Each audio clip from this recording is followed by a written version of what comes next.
anti-Semitism to fester in Australia, contributing to the Bondi terrorist attack. Australia's anti-Semitism envoy Gillian Siegel is recommending stronger screening procedures for people coming into the country. Mr Littleproud says the issue can be dealt with quickly. I hope, rather than a smokescreen around gun law reform, rather than facing up to anti-Semitism and doing something meaningful about it. And that's why we should go back to Parliament and take the first step in that.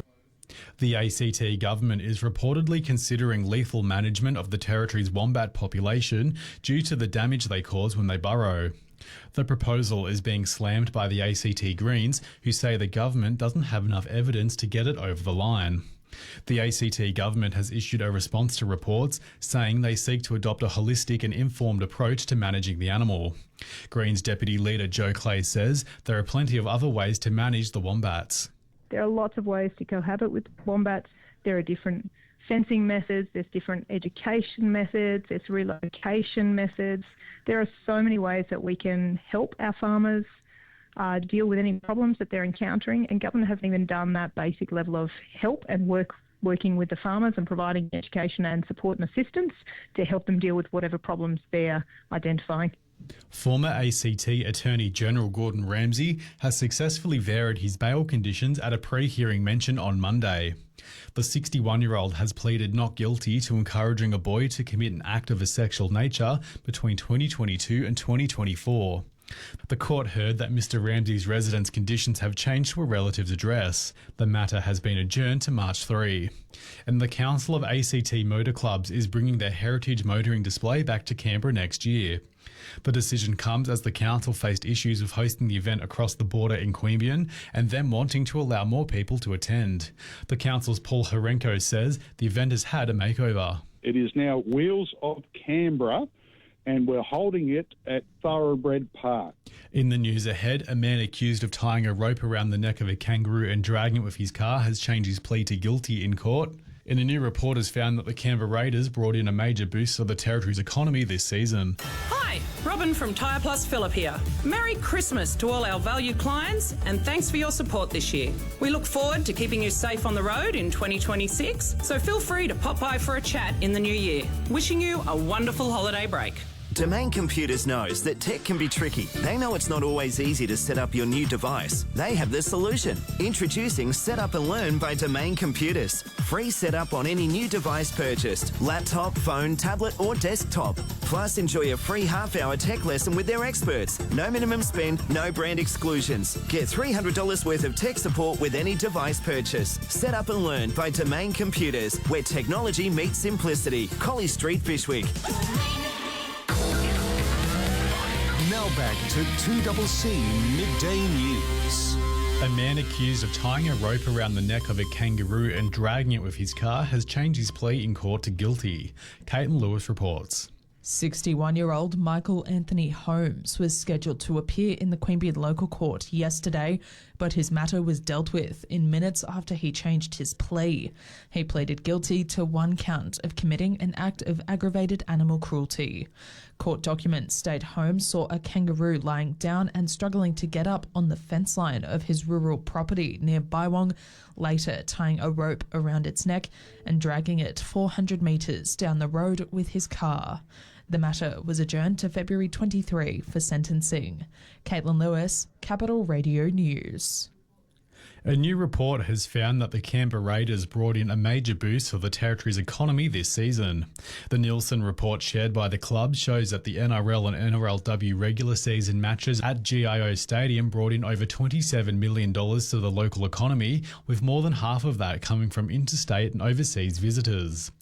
Club Chief Executive Don Furner has told the Canberra Times that he's confident the club can bring an even bigger campaign in 2026. An Australia Post is urging Canberrans to get a move on if they need to post Christmas gifts, as their cut-off dates are just days away. Parcels going interstate need to be posted by Friday and express post by December 23. Executive General Manager of Parcel, Post and E-Commerce Services Gary Starr says parcels posted after that date may not come in time. We'll always do our best to deliver every item as quickly as possible, but if items are sent after the cut-off dates, they may not arrive until after Christmas. Petrol Price Watch. Checking petrol prices, unleaded is $1.82 at the Metro in Scullin. It's $1.91 at the Ready Express in Deakin, and it's $1.69 at the EG Ampol in Majura Park. WR Engineering. Same-day garage door repairs sorted before the holidays. Now the latest finance report. The ASX 200 is down 39 points at 8,561. Gold is selling at $4,311 an ounce, and $1 Australian dollar is buying 66.34 US cents. Sports update. Australia has won the toss and is batting first against England in the third Ashes test at Adelaide Oval. The Aussies took a massive hit in the hour leading up to the match, with Steve Smith ruled out with symptoms of vertigo and being replaced by Usman Khawaja.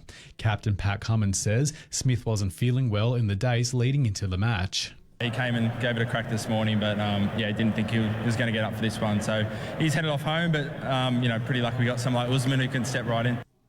A short while ago, at the start of the 15th over, the Aussies were 2 for 48. The Poms have already bowled out Australia's opening batters.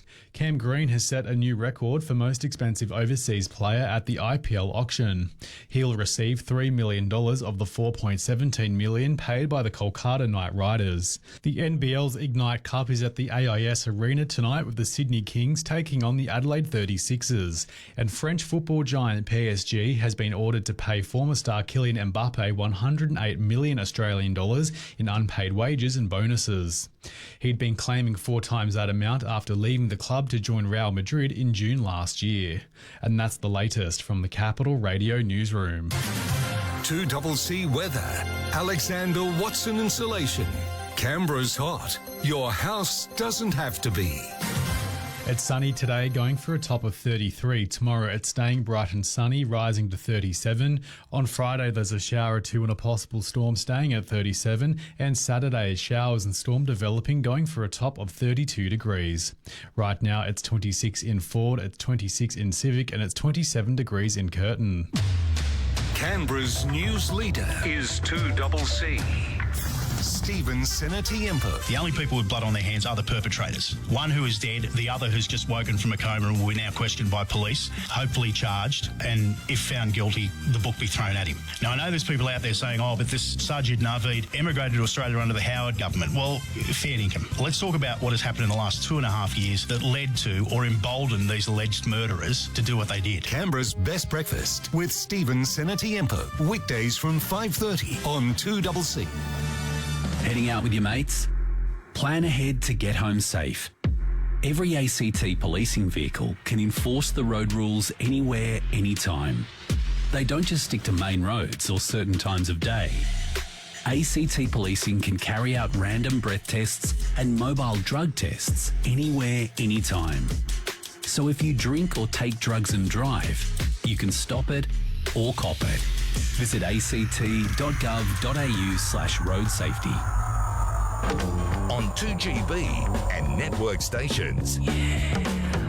This is Michael McLaren over summer. Well, thank you for joining me on this Wednesday. It was a little overcast earlier in Sydney. It's now a fairly blue sky day. We'll give you a full weather update across our entire listening area, and it's still officially a good morning to our listeners in 4BC in Brisbane, where it's 11:10 north of the Tweed. It's good to have your company. The nation's still discussing and dissecting the events of Sunday at Bondi. And some very powerful things have been said. Some of the commentary is moving this nation forward. As Luke Grant said earlier, there is a growing sense that as a country we need to heal, but that healing can't be done, of course, until the truth is told and we get to the bottom of the anti-Semitism crisis facing this entire Commonwealth of ours. Now, you might wish to contribute to the conversation today. I invite you to do it as always. The open line is there, 131873, no matter where you happen to be. Your thoughts, share what's on your mind. And you can always text if that's more convenient, 0460 873 873. Email 2gb.com. Click on the feedback icon. I'm conscious that we still have, and we are starting to see the first funerals now of the victims of the Bondi attack have started to be held in Sydney. And we will keep you updated with events and press conferences and new information that comes to light between now and 3 o'clock Sydney time, 2 o'clock Brisbane time. concerning the terror attack at Bondi. We'll also keep you abreast of the situation in Adelaide, where cricket is the focus today. The third Ashes test from the Adelaide Oval is underway.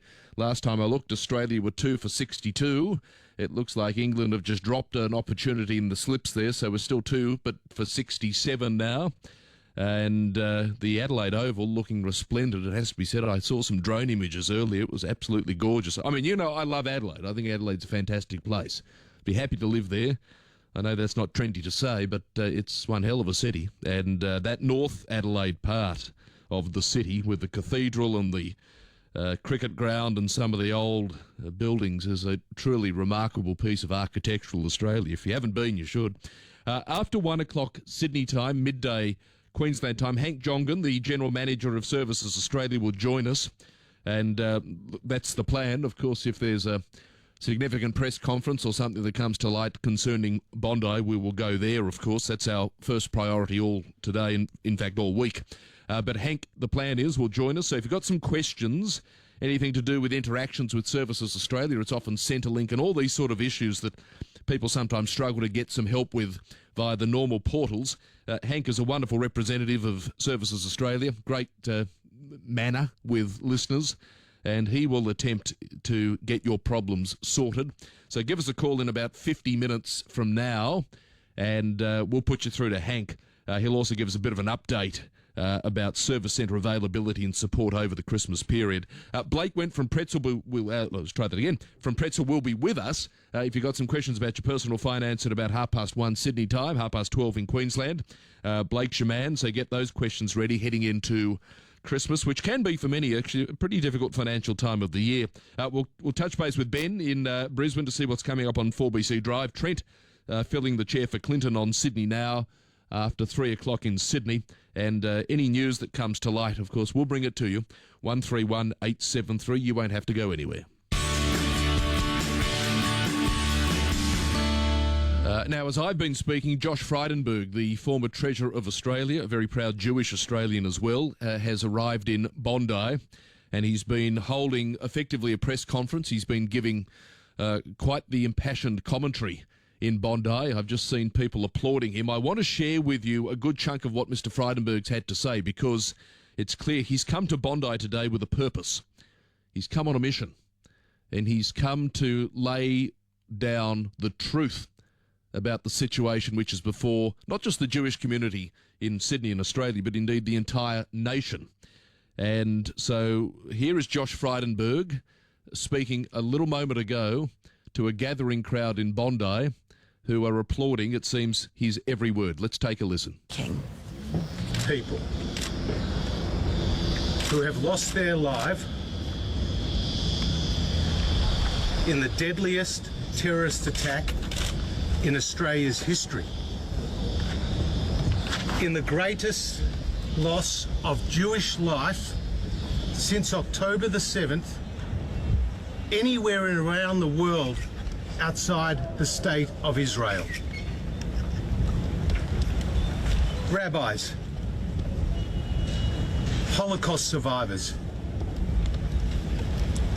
and the beautiful 10-year-old Matilda. Her parents said they gave her that name because it was the most Australian name they knew. What a tragedy.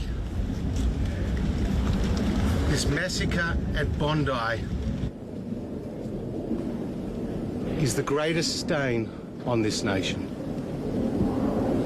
has brought the greatest shame to our nation. I'm here to mourn,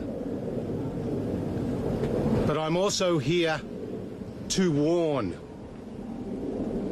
Unless our governments, federal and state, take urgent, unprecedented and strong action, as night follows day, we will be back grieving the loss of innocent life in another terrorist attack in our country. This was all too predictable. Ever since those hours after Hamas's horrific attack on October the 7th, we saw the heinous scenes on the steps of another national icon, the Sydney Opera House, with people celebrating that death and destruction. Who was apprehended that day? None of those who hate Australia and hate Jews, but a simple Jewish man holding in solidarity the Israeli flag. And since that day, we have seen the doxing of Jewish creatives, the cancelling of Jewish artists, the boycotting of Jewish businesses, the graffiting of our schools, the harassment, the intimidation of Jewish students and staff on our university campuses, and of course the firebombing of our synagogues and daycare centres, and daily protests of hate in this, the lucky country, which is lucky no more. And for 2.5 years, as the Australian Jewish community and others have raised the alarm bells, they were told by people who should know better that this was not as significant as they had said. We were told, they didn't say gas the Jews on the steps of the Opera House, they simply said, where are the Jews? We've got a university vice-chancellor at the ANU, when one of her students went out publicly and supported a listed terrorist organisation, Hamas, we were told, I don't agree with what she has said, but it's her right under academic freedom to say it. And then we have the nurses in Bankstown calling for the death of Israelis, and we are told it's just a joke. Or when a caravan has a deadly message against Jews, we're told it's just a hoax. Well, the greatest massacre in Australia's history is no hoax. It's no joke. It's a horrible, evil crime. So make no mistake, I am here, we are here, to fight for the soul of Australia and to fight for the survival of the Australian Jewish community that has been here since the arrival of the First Fleet. Just over 100,000 strong. It has produced Australia's greatest citizen soldier, Sir John Monash, who would be turning in his grave right now. Our first Australian-born Governor-General, Sir Isaac Isaacs, and the man who brought a touch of healing to our country, Sir Zelman Cowen. And Olympic gold medalist Jessica Fox, the chief scientists and our greatest philanthropists, like Frank Lowy, and industrialists. This is what the Jewish community has contributed in 125 years or more, and this is how our government repays us.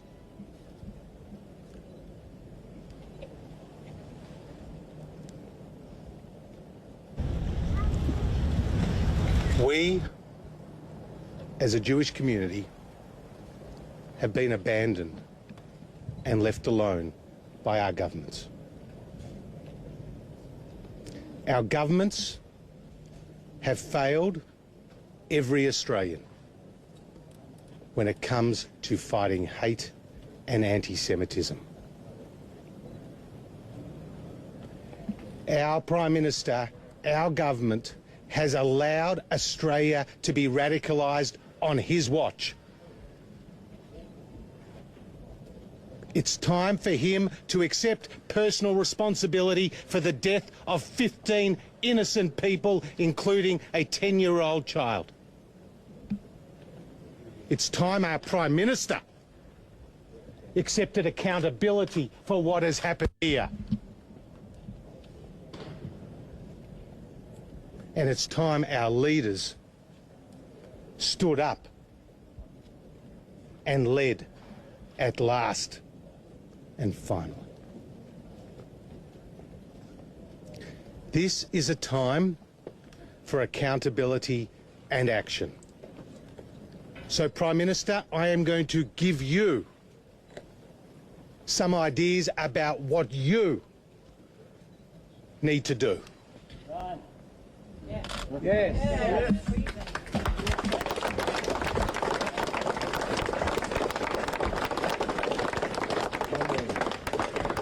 Firstly, Prime Minister, ban the hate preachers.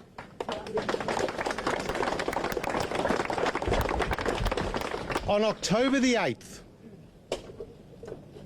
in Canberra, you had Islamic preachers say that October the 7th was an act of courage and pride. When the Muslim community hears that message for the last 2.5 years, is this any surprise? The shooter here who did this was linked to a factory of hate in Bankstown. How can that factory of hate be allowed to open its doors for one day more? I say no, I say never.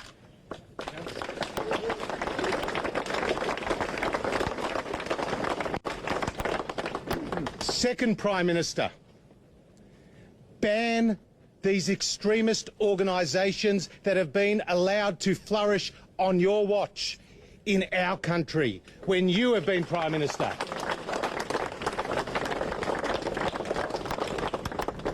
Hizbat al-Tahrir is banned in the United Kingdom.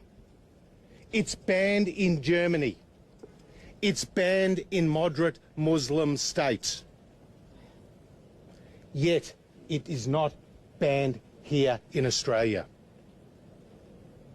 18 months ago, the Channel 9 papers and 60 Minutes with Nick McKenzie exposed how Hizbat al-Tahrir was grooming young men in schools, in universities, online and across Australian society. Prime Minister, for 18 months, what have you done? Nothing. Nothing. The answer is nothing, and the result is this. Prime Minister, weeks ago, you had extremist right-wing organisations, Nazi sympathisers, standing on the steps of the Victorian Parliament and the New South Wales Parliament. Premier of Victoria, Premier of New South Wales, Prime Minister of Australia, what have you done? Nothing. Nothing. That was your answer. This is the result. Ban those organisations immediately. Third,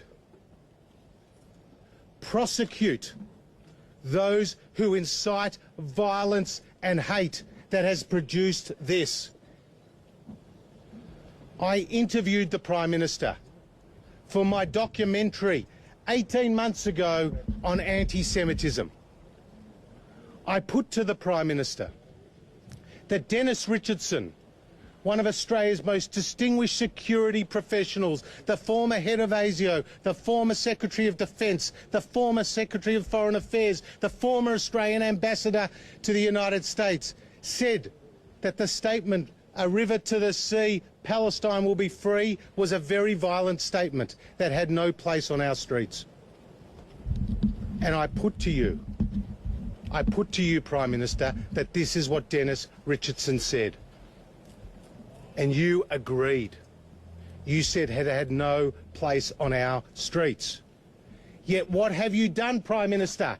Nothing. Nothing. And people are allowed to parade on our streets with Hezbollah, Hamas, ISIS flags and signs that say Jews are Nazis, Zionists are terrorists. Yet where are the prosecutions? Where is the action? Prime Minister, what other country in the world are people in your country allowed to call for the abolition of? No other country except the State of Israel. Well, I can tell you, I won't accept it, and the people here will never accept it.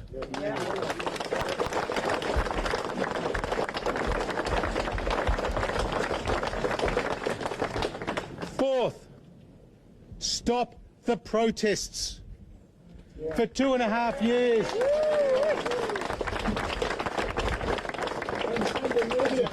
For 2.5 years, we have put up with daily protests which have become incubators of hate. There's a ceasefire in the Middle East.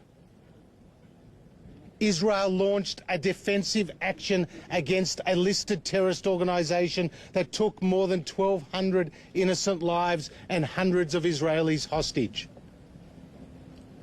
And you have allowed these protests unabated to go on for 2.5 years, destroying businesses and now destroying lives. Stop the protests.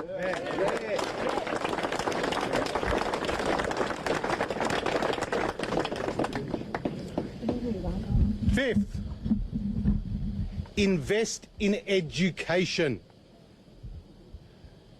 When I did the documentary on anti-Semitism, I interviewed Julia Gillard. Julia Gillard said, one of the reasons for the level of hate rising in our country is because young people don't have the information, the understanding, the knowledge of either the history of the Holocaust or the history of the Middle East. Across Australia, there is some Holocaust education, but it's piecemeal. It's uncoordinated, and it's different according to different states. You are the Prime Minister of Australia, and the history of the Holocaust is that bad things happen when good people stay silent.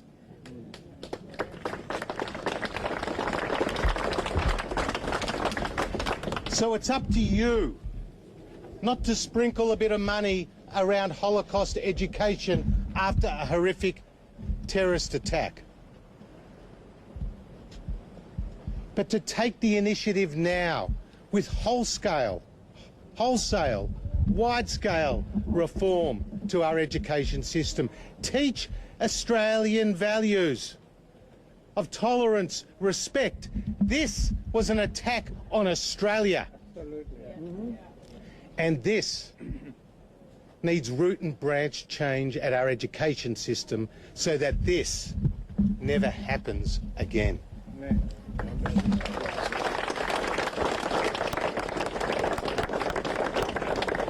Sixth Prime Minister, put in place a much more effective and rigorous and strong immigration system.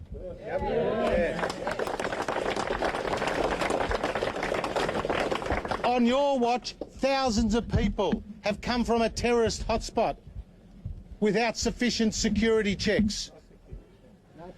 Your Home Affairs Minister, who couldn't even put his face here in daytime, has to send officials out of the room to make promises about ISIS brides. Yes. Anthony Wong. You tell me how that is in Australia's national interest.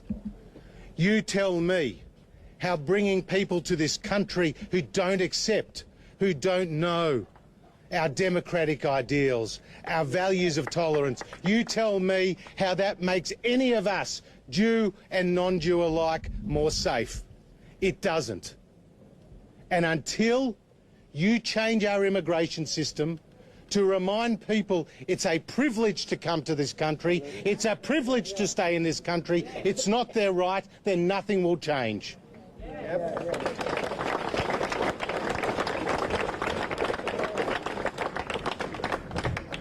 Seven, Prime Minister, and this brings great shame to you and your Home Affairs Minister and your government. You handpicked a special envoy on anti-Semitism. She put together a comprehensive program that had initiatives from everything from the digital and media space to our universities and to our creative arts, to hard security, to soft security. She talks in that report about more resources for operational security. And today we're talking about a graphic and tragic failure of operational security. Yet she presented her report to your government more than 150 days ago in July of this year. It has been gathering dust on your desk. If there was ever a sign, if there was ever an example, if there was ever an illustration of your failure, of your government's failure to treat the dangerous rise of anti-Semitism with the urgency and the importance, was it. For 150 plus days, you had a report. And you did nothing. And this is the result. Shame on you. And finally, Prime Minister, no buts, no equivocations, no distractions. You must call a royal commission into what has happened here and into the rise of anti-Semitism in our country.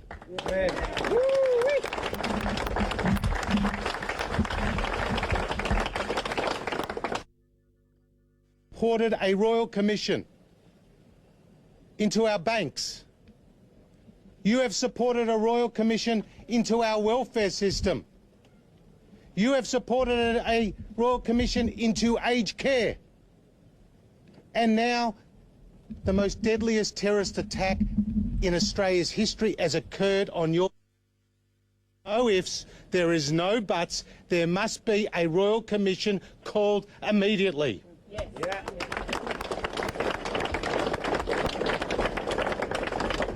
And we here deserve answers.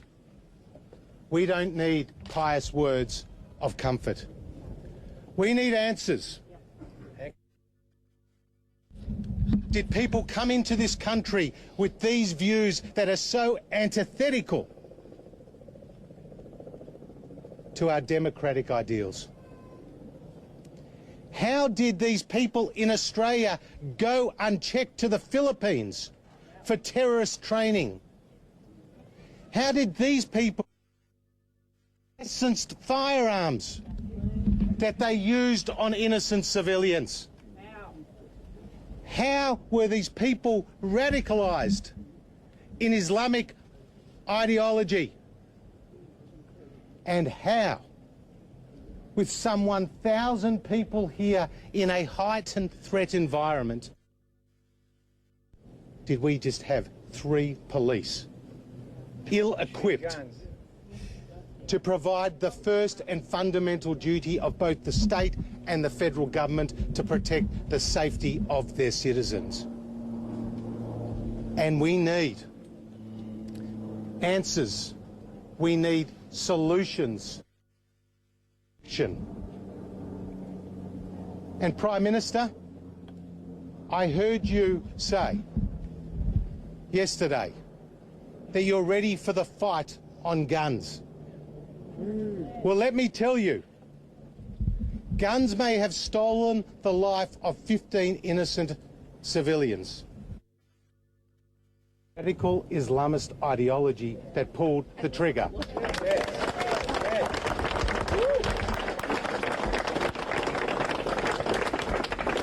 And if you, Prime Minister, can't say those words, Islamist ideology, if you can't speak them, you can't solve. So, Prime Minister, you have failed us. Your government has failed us.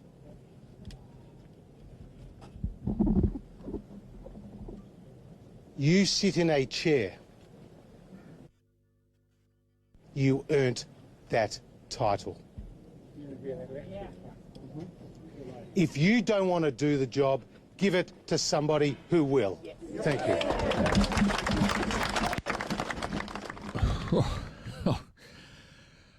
Well,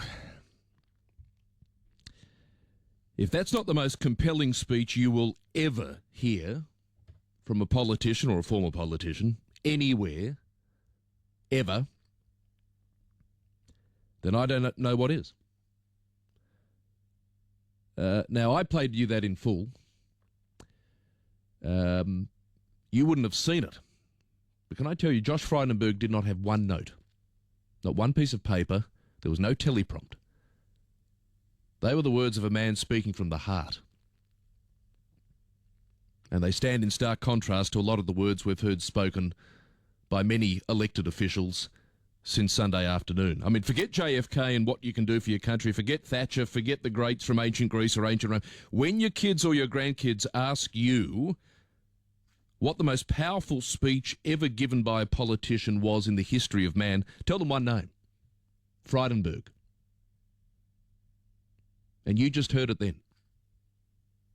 Believe me, you will never hear a better address than what you've just heard. Never. That was one for the history books. As I said, there wasn't a note, there wasn't a piece of paper, nothing was written on the hand, there was no teleprompt. They were the words of a man speaking from the heart. And how the Prime Minister comes back from that, well, that's beyond me. How Tony Burke comes back from that, it's beyond me. How the government can come back from that address is, I assume, beyond the comprehension of most thinking Australians. Correct me if I'm wrong. But how do they come back from that? It's extraordinary. They're the sort of words from a wordsmith that modern politics so often lacks. But you were witness to those just then.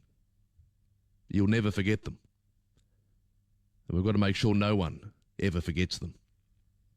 20-1, 20-12 in Brisbane. 2CC is Canberra's news leader. There are ongoing questions as police uncover more about the people behind the Bondi terror attack. One of the shooters was already on the radar of intelligence services investigated in 2019 for links to a Sydney-based Islamic State terror ring. How can anyone have a genuine reason to have 5, 6, 10, 150 firearms? I think there's an opportunity of strengthening the rules around that. When you need to know, Canberra's news leader is 2CC. Go Harvey Norman top trending gifts. Shop the latest in hair care. Save $200 on Dreamy Miracle Hairdryer, now just $395. Shop kitchen appliances. Save $155 on the Breville The Kitchen Whiz 16 food processor, now $544. JBL Charge 6 Bluetooth speaker, now $177. And JBL Essential 2 Party Box speaker, now $277. More top trending gifts in store and online. Best brands, best range, best prices. Go Harvey Norman. Renovating your home or managing a building site and the waste is piling up?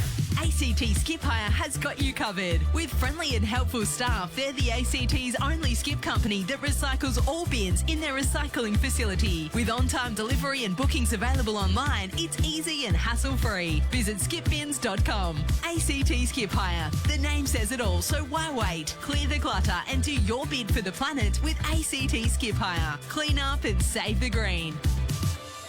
Are you a construction business owner in the ACT? Now's your chance to build your future workforce. Take on a Master Builders Carpentry Apprentice in 2026 and help shape the future of construction with MBA. With our high quality training, the Master Builders Association produces the best skilled apprentices, adding value to your business. Visit mba.org.au today or call 1300 622 228 to express your interest. Enrolments close January 30th. Master Builders ACT. Together we build better.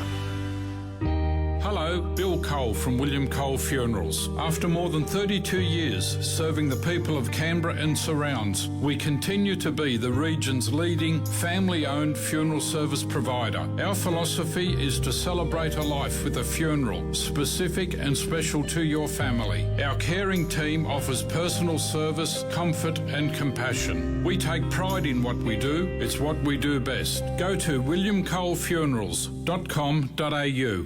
For expertly built homes tailored to your lifestyle, choose Classic Constructions. A trusted family-owned builder, Classic Constructions has been creating custom homes across Canberra for nearly 40 years. Their award-winning team delivers the experience, quality and peace of mind you need. Whether you're building on a new block or redeveloping on your existing property, build with confidence. Visit classicconstructions.com.au and discover how you can live your best life with Classic Constructions. ACT Builders Licence Number 2012823, New South Wales 264470C.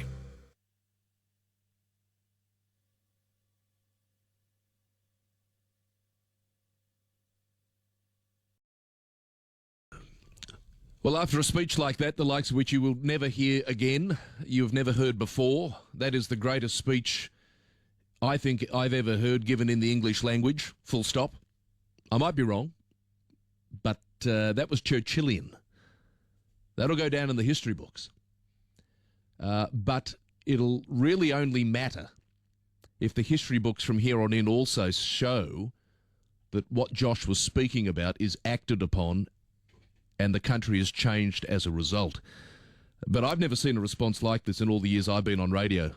The texts are just coming in 10 by 10 by 10. Everyone's saying the same thing, that was the most incredible speech that they have ever heard. Diane, just one of, I think, 130 texts in the last 10 or so minutes. She says, the greatest speech in our history, our Churchillian moment. Josh has to come back to politics, and if he does, I hope that all who voted him out have an apology ready. That's from Diane. Well, look, I mean, Diane, people can vote for whoever they like, but you're quite right. That was, I believe, the greatest speech in our political history. It'd be pretty tough to put another one from overseas up against it and say that was better. Yeah, I mean, John F. Kennedy's had some classics, Churchill's had some beauties. Ancient Greece and ancient Rome was full of incredible orators, but there would be very few speeches that would surpass what you just heard, because there wasn't a note, there wasn't a piece of paper, there wasn't a teleprompt. That was from the heart. That was from the heart. 131873. Jackie, good afternoon. How are you, Michael? Hi. I was driving. I had to stop to listen to this. Yeah. That was the best speech I've ever heard. And I think Alba will go in history as the worst Prime Minister. I mean, he's too busy worrying about his wedding and the honeymoon to worry about more important things that are going on in the country. He just doesn't care. He's got no backbone. He's a jerk. Well, you know? I don't think, Jackie, the Prime Minister doesn't care. I mean, I wouldn't say that, but he's handled this whole situation woefully. And I think Josh enunciated better than anybody possibly could that. As I said, how the Prime Minister comes back from this politically, I don't know. I mean, that is the most excoriating attack on a Prime Minister I've ever heard.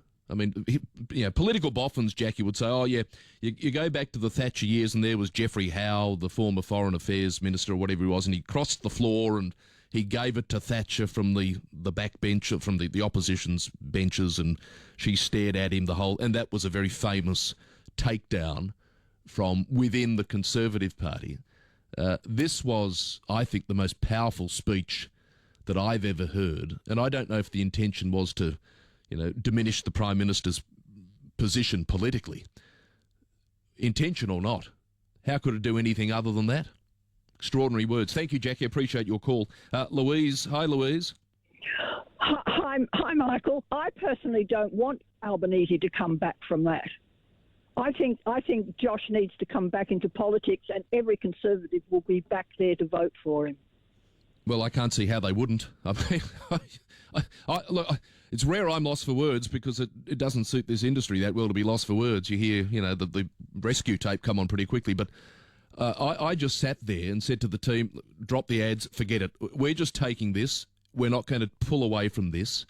I wanted to bring that to you and all the listeners because I think Josh just said in 15 minutes there what everyone's been, those that understand what's been going on has been trying to say in the last couple of days, but they didn't say it like that, did Absolutely. I had to pull over. I mean, it was staggering. It was beyond staggering, and I think it needs to be prime time, played in prime time, front and centre every 6 o'clock news tonight. I would hope so. Louise, I appreciate your call. Thank you so much. John, g'day. How are you, mate? I'm all right, mate. I'm just absolutely stunned by the quality of his origin.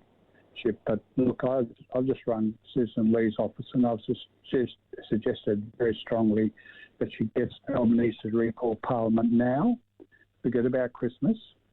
And if he doesn't do that, I think she should petition the Governor-General for an election.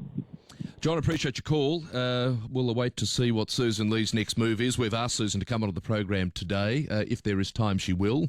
And if she does, I can put some of those questions to her on your behalf. I appreciate your call, 131873, 12 to 1, 12 to 12 in Brisbane. Hi, Leon Delaney. Today on Canberra Live, controversial 25-metre Phillips swimming pool gets approval. Developers are shying away from Canberra's land releases as they're too expensive, and Canberra's junior doctors report improved well-being. Canberra Live from 3 on 2CC.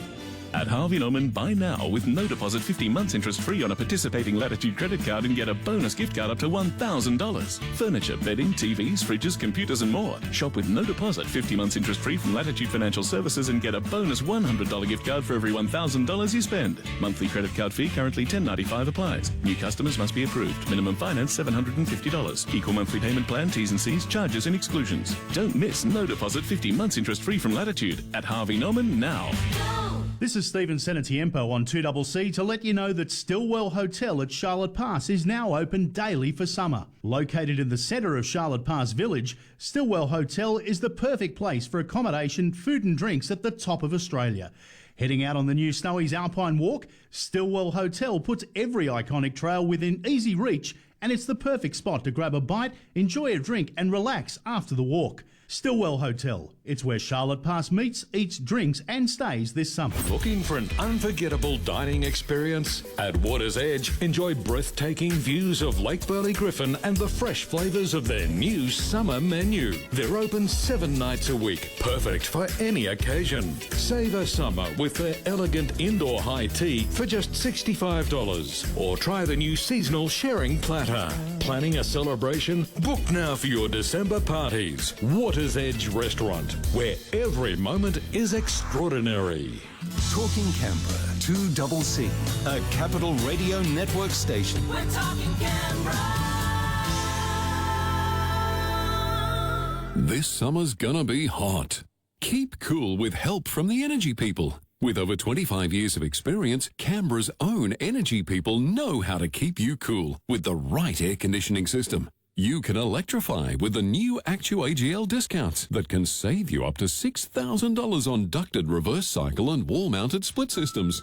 Get the right advice on your air conditioning from the Energy People. Gladstone Street, Fishwick, and at energypeople.com.au. I love our garden, but you know what makes it really happy? Rainwater. Make your garden happy with quality water tanks from Capital Canberra Water Tanks. Built tough for real Aussie conditions. From slimline tanks for small backyards to massive systems, there's a tank to suit every home. And with expert local installation, saving rainwater has never been easier. When the rain hits the tank, it's like the garden does a little happy dance. Capture it, store it, use it. Capital Canberra Water Tanks. Visit capitalcanberrawatertanks.com. Looking for a mechanic you can trust? TechWorks Automotive in Fishwick is a family-owned independent workshop and Canberra's trusted Subaru specialist. From logbook servicing to general repairs, they treat your car like it's their own, using quality parts, expert knowledge and honest advice. Drive a Subaru, Toyota, Mitsubishi or something else? They'll keep you moving with service that goes the distance. Book online at techworks.com.au or call 6293 2424. TechWorks Automotive. Personal service, professional care. At E&S, you can bring your dream home to life with the world's finest kitchen, bathroom and laundry brands all under one roof. Our consultants are home appliance experts, and we won't be beaten on price. Colley Street, Fishwick, or online. Get value the E&S way.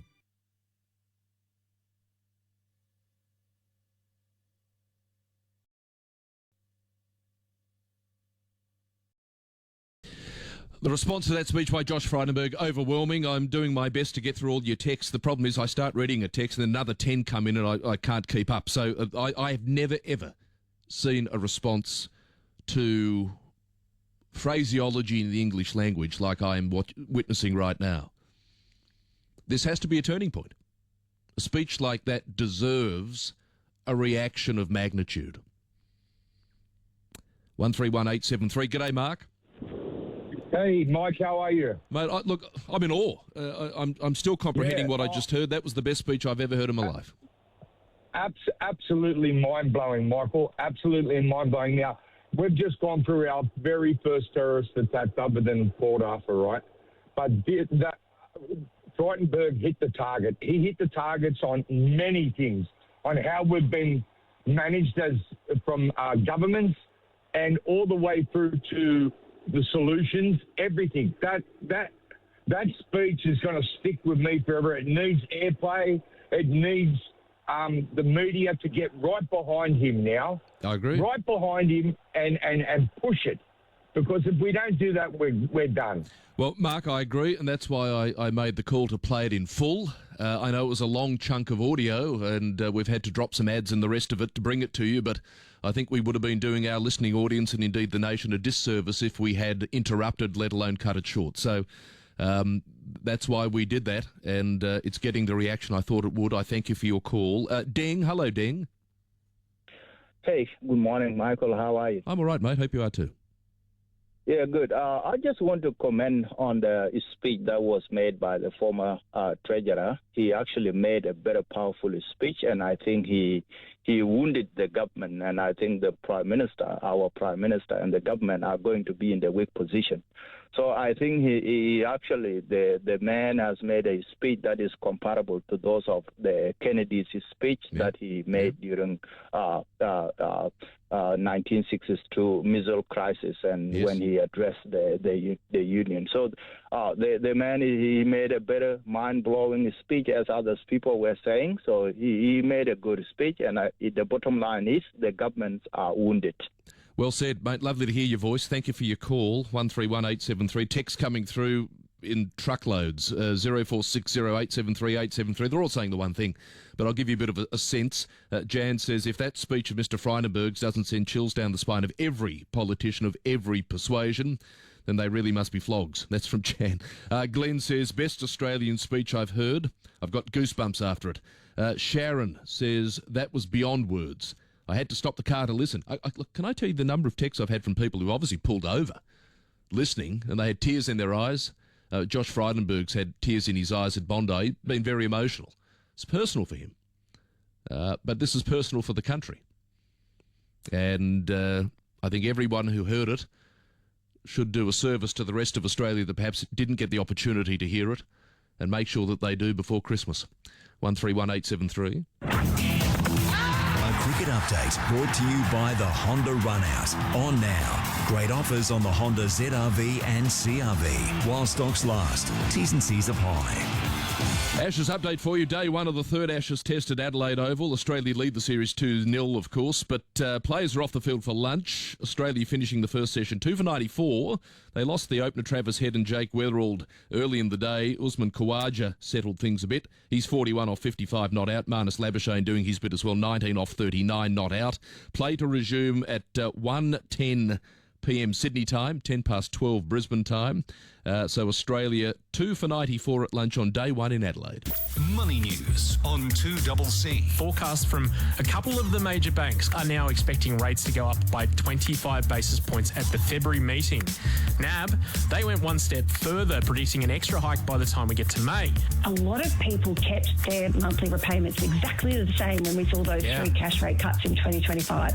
So they might not find themselves in a rock and a hard place when it comes to reverting back to rate hikes. Money news, weeknights from 7 on 2CC. Domain Electrical's huge AEG laundry sale is on now. For a limited time, get 30% off AEG European laundry packages with free delivery and installation. Plus, get a 5-year warranty with both washing and drying products. And receive a bonus stacking kit with shelf on all AEG laundry packages purchased. Head back into Domain and see Matt and the team and update your laundry appliances now. Domain Electrical's huge AEG laundry sale on now. 80 Colley Street, Fishwick, behind Bunnings. Looking for a place where everyone can thrive? Communities at Work offers disability programs for children, teens, young adults and adults. With after-school care, school holiday programs and day programs, we can help you achieve your goals. Live independently, build social, emotional and physical skills and make new friends. Our dedicated disability team is here to support you every step of the way. Visit comsatwork.org or call 6293 6500. Communities at Work, building connections, enriching lives. I wanna bump into a movie star. I wanna ride downhill in a cable car. I could walk along the Great Wall, Climb the Eiffel Tower, and that's not all. explore the pyramids' mystery. Surround myself in all that history. Wherever you wanna be, whatever you wanna see, Jamison Travel can take you there. Hi, this is Sean from Cranky & Sons. We're a small family-owned company. We can help with all your plastering and painting needs. Professional plastering and painting for over 50 years. Cranky & Sons can help you with small patches to renos, new and old, from interior to exterior. We sheet set in corners from fancy to new, both residential and commercial. We service all of Canberra and the surrounding regions. Get in touch for a free quote. Find us on Facebook or online. Just Google Cranky & Sons for contact details. I'm Luke Smith, your financial planner at Envision Financial. I know you can't always get the information that you need when you're out earning a dollar. You can head to envisionfinancial.com.au, where I break down complex money matters into easy-to-follow steps. You can also search Envision Financial Canberra on YouTube and watch a recap from our weekly radio show. And for the podcast lovers, search the Strategy Stacker on iTunes, where I talk money. Just more ways that you can access personal financial advice with Envision Financial, because you don't know what you don't know. Call 131 873. Michael McLaren, thanks to Sears Workwear, Barrier Street, Fishwick, on 2CC. All right, 1 minute to the news. An hour that has been dominated by a moment in history. And I think we're all privileged to be part of it. The circumstances which brought it about, of course, are a national tragedy. As Josh Frydenberg said, the lucky country is lucky no more.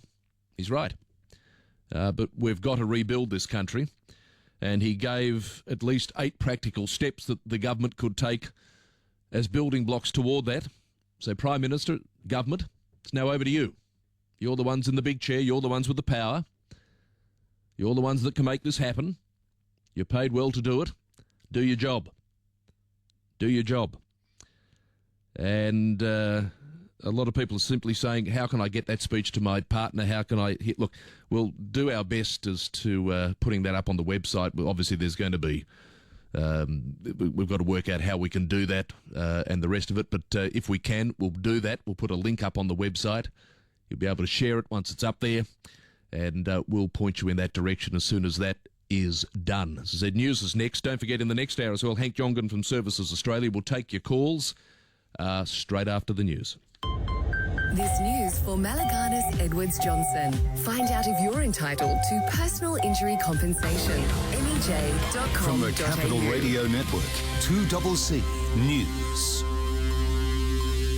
Heading for a top of 33 today, sunny. Tomorrow, more sun, 37. The heatwave warning is still in place until Friday. From the Capital Radio newsroom, good afternoon. I'm Jeff Tyler. Mourners have gathered for the funeral of Rabbi Ali Schlanger, one of the victims of Sunday's terror attack at Bondi Beach. The 41-year-old was a beloved leader of the Jewish community in Bondi, known for his compassion, service to others and dedication to spreading kindness. He was killed while organising the event, leaving behind his wife and 5 young children, including a newborn. Today's service is being attended by community members, religious leaders and political figures as family and friends pay tribute to his life and legacy. legacy. At this time, Bondi remains in collective grief, reflecting on his impact and the lives lost in the attack. Meanwhile, Canberrans have this morning gathered for a vigil remembering the victims of the Bondi attack. Around 100 people from all faiths gathered at the Australian Centre for Christianity and Culture for a moment of reflection following Sunday's attack. They observed a moment of silence before speakers told the crowd that light can overcome darkness. The Prime Minister, Anthony Albanese, says the Bondi attack will have an impact on the government's actions to combat anti-Semitism. The government has faced scrutiny over its failure to respond in full to the recommendations of its anti-Semitism special envoy by Gillian Siegel. We will continue to work through these issues. Anti-Semitism has been around tragically for a very long period of time. We need to continue to work on the plan to combat anti-Semitism. It will evolve over time, clearly. The events of this week will have an impact as well. And with the mercury tipped to reach over 30 degrees today and over 33 towards the end of the week, the RSPCA are reminding pet owners to keep their pets cool. There's some simple actions owners can do to minimise harm to their pets, including keeping them out of the direct sunlight, not keeping them in parked cars and allowing plenty of shade. If owners suspect their pets are having issues, they should seek veterinary attention straight away. Sports update. Well, after winning the toss and electing to bat, the Aussies are making good progress on the first day of the third test in Adelaide, but England did get a couple of early wickets. Opener Jake Weatherald gone for 18 runs, caught behind from the bowling of Jofra Archer. Then Trav Head went for 10 to the audio. Oh, it's a grab. England, they're second in 2 overs. It's Crawley. What a grab. Here we go, England. Exactly what they needed. Australia 2 for 33. On Fox Sports there earlier in the day, Steve Smith pulled out of the test match with illness. Usman Khawaja has slipped into second spot on the batting order. At lunch, the Aussies are 2 for 94. Khawaja is 41 not out. Marnus Labuschagne is 19 not out. And tonight at the AIS Arena, the NBL is bringing its Ignite Cup to the court with the Sydney Kings facing the Adelaide 36ers. It's the first regular season NBL game in the nation's capital since 2019, and with the NBL confirming last week that Canberra has a 1 in 3 of entering the league, passionate supporters are encouraging fans to make some noise. The game is tipped to be a sellout starting at 7:15 tonight. And that's the latest from the Capital Radio Newsroom. 2CC weather. Alexander Watson Insulation. Canberra's hot. Your house doesn't have to be. Heading for a top of 33, sunny. Tomorrow, more sun, 37. Friday, a shower or two, possible storm. That heatwave warning is still in place until Friday. Saturday, showers, storm developing, and a top of 32 degrees. Canberra's news leader is 2CC. Canberra Live with Leon Delaney. Greg Barton, the chair of Global Islamic Politics at the Deakin Institute for Citizenship and Globalisation. How did our national security agencies miss this? We know that Naveed Akram was investigated. I think one of the questions that will be asked by the authorities is, well, should we have been checking in every 6 months or so to see how he was travelling, to see whether, in fact, the extreme ideas he had as a teenager was still there in his life. Canberra Live with Leon Delaney. Weekday afternoons from 3 on 2CC. This summer's gonna be hot. Keep cool with help from the energy people. With over 25 years of experience, Canberra's own energy people know how to keep you cool with the right air conditioning system. You can electrify with the new Actu-AGL discounts that can save you up to $6,000 on ducted reverse cycle and wall-mounted split systems. Get the right advice on your air conditioning from the energy people. Gladstone Street, Fishwick, and at energypeople.com.au.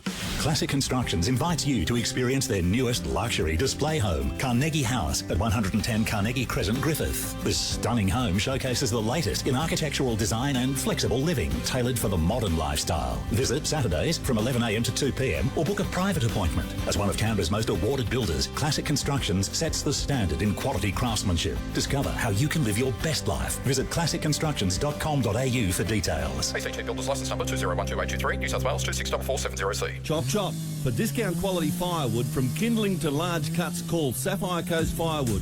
1-800-4-FIREWOOD.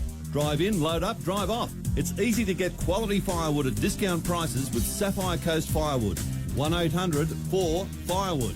With a certified weighbridge, yard sales and a delivery sales for box and red gum, chop chop to Sapphire Coast Firewood. 1-800-4-FIREWOOD. Drive in, load up, drive off at 35 Kendall Avenue, Queanbeyan. Hi, Leon Delaney on 2CC to let you know that Stillwell Hotel at Charlotte Pass is now open daily for summer. Located in the centre of Charlotte Pass Village, Stillwell Hotel is the perfect base for accommodation, food and drinks at the top of Australia. Heading out on the new Snowy's Alpine Walk, Stillwell Hotel puts every iconic trail within easy reach. And it's the perfect spot to grab a bite, enjoy a drink and relax after the walk. Stillwell Hotel. It's where Charlotte Pass meets, eats, drinks and stays this summer. Now on 2GB and network stations. It's back to Michael McLaren over summer. Well, thank you for joining us on this Wednesday, 131873, and officially good afternoon to those listening through 4BC in Brisbane, 131873. The absolute flood of feedback continues regarding Josh Frydenberg's speech. I was saying to the team here, the average Australian realises and recognises history when it does come across their path. And those who were blessed to be able to hear that in the previous hour recognise they were there, witness to a moment in history. In fact, I had a note from someone, I think his name was Owen, on the text line who said, actually, I was down there listening to Josh Frydenberg at Bondi. Well, Owen, you were very privileged because you were there when something very, very important was added to the sum total of human knowledge in this country. 131873 if you want to continue to have your say. In just a moment, Hank Jongan from Services Australia. So get your questions ready for Hank. If you've got a question to do with your interactions with Services Australia, Centrelink, all of those sort of government agencies, Hank's your man. He's wonderful, 131873. I'll just take a couple of calls, though, quickly before we get to Hank regarding Josh Frydenberg's speech. A lot of people want to have their say. I'll just go to Max. G'day, Max. Yeah, mate. Hi, Max. Thanks for holding on. I can fully well, I was in a hurry and I just stopped. I had it on Sky News. Yeah. And I can fully understand why you lost for words, because these, things have been said individually by a lot of different people. He put it all in one basket. He said everything. He did not miss. And it was addictive.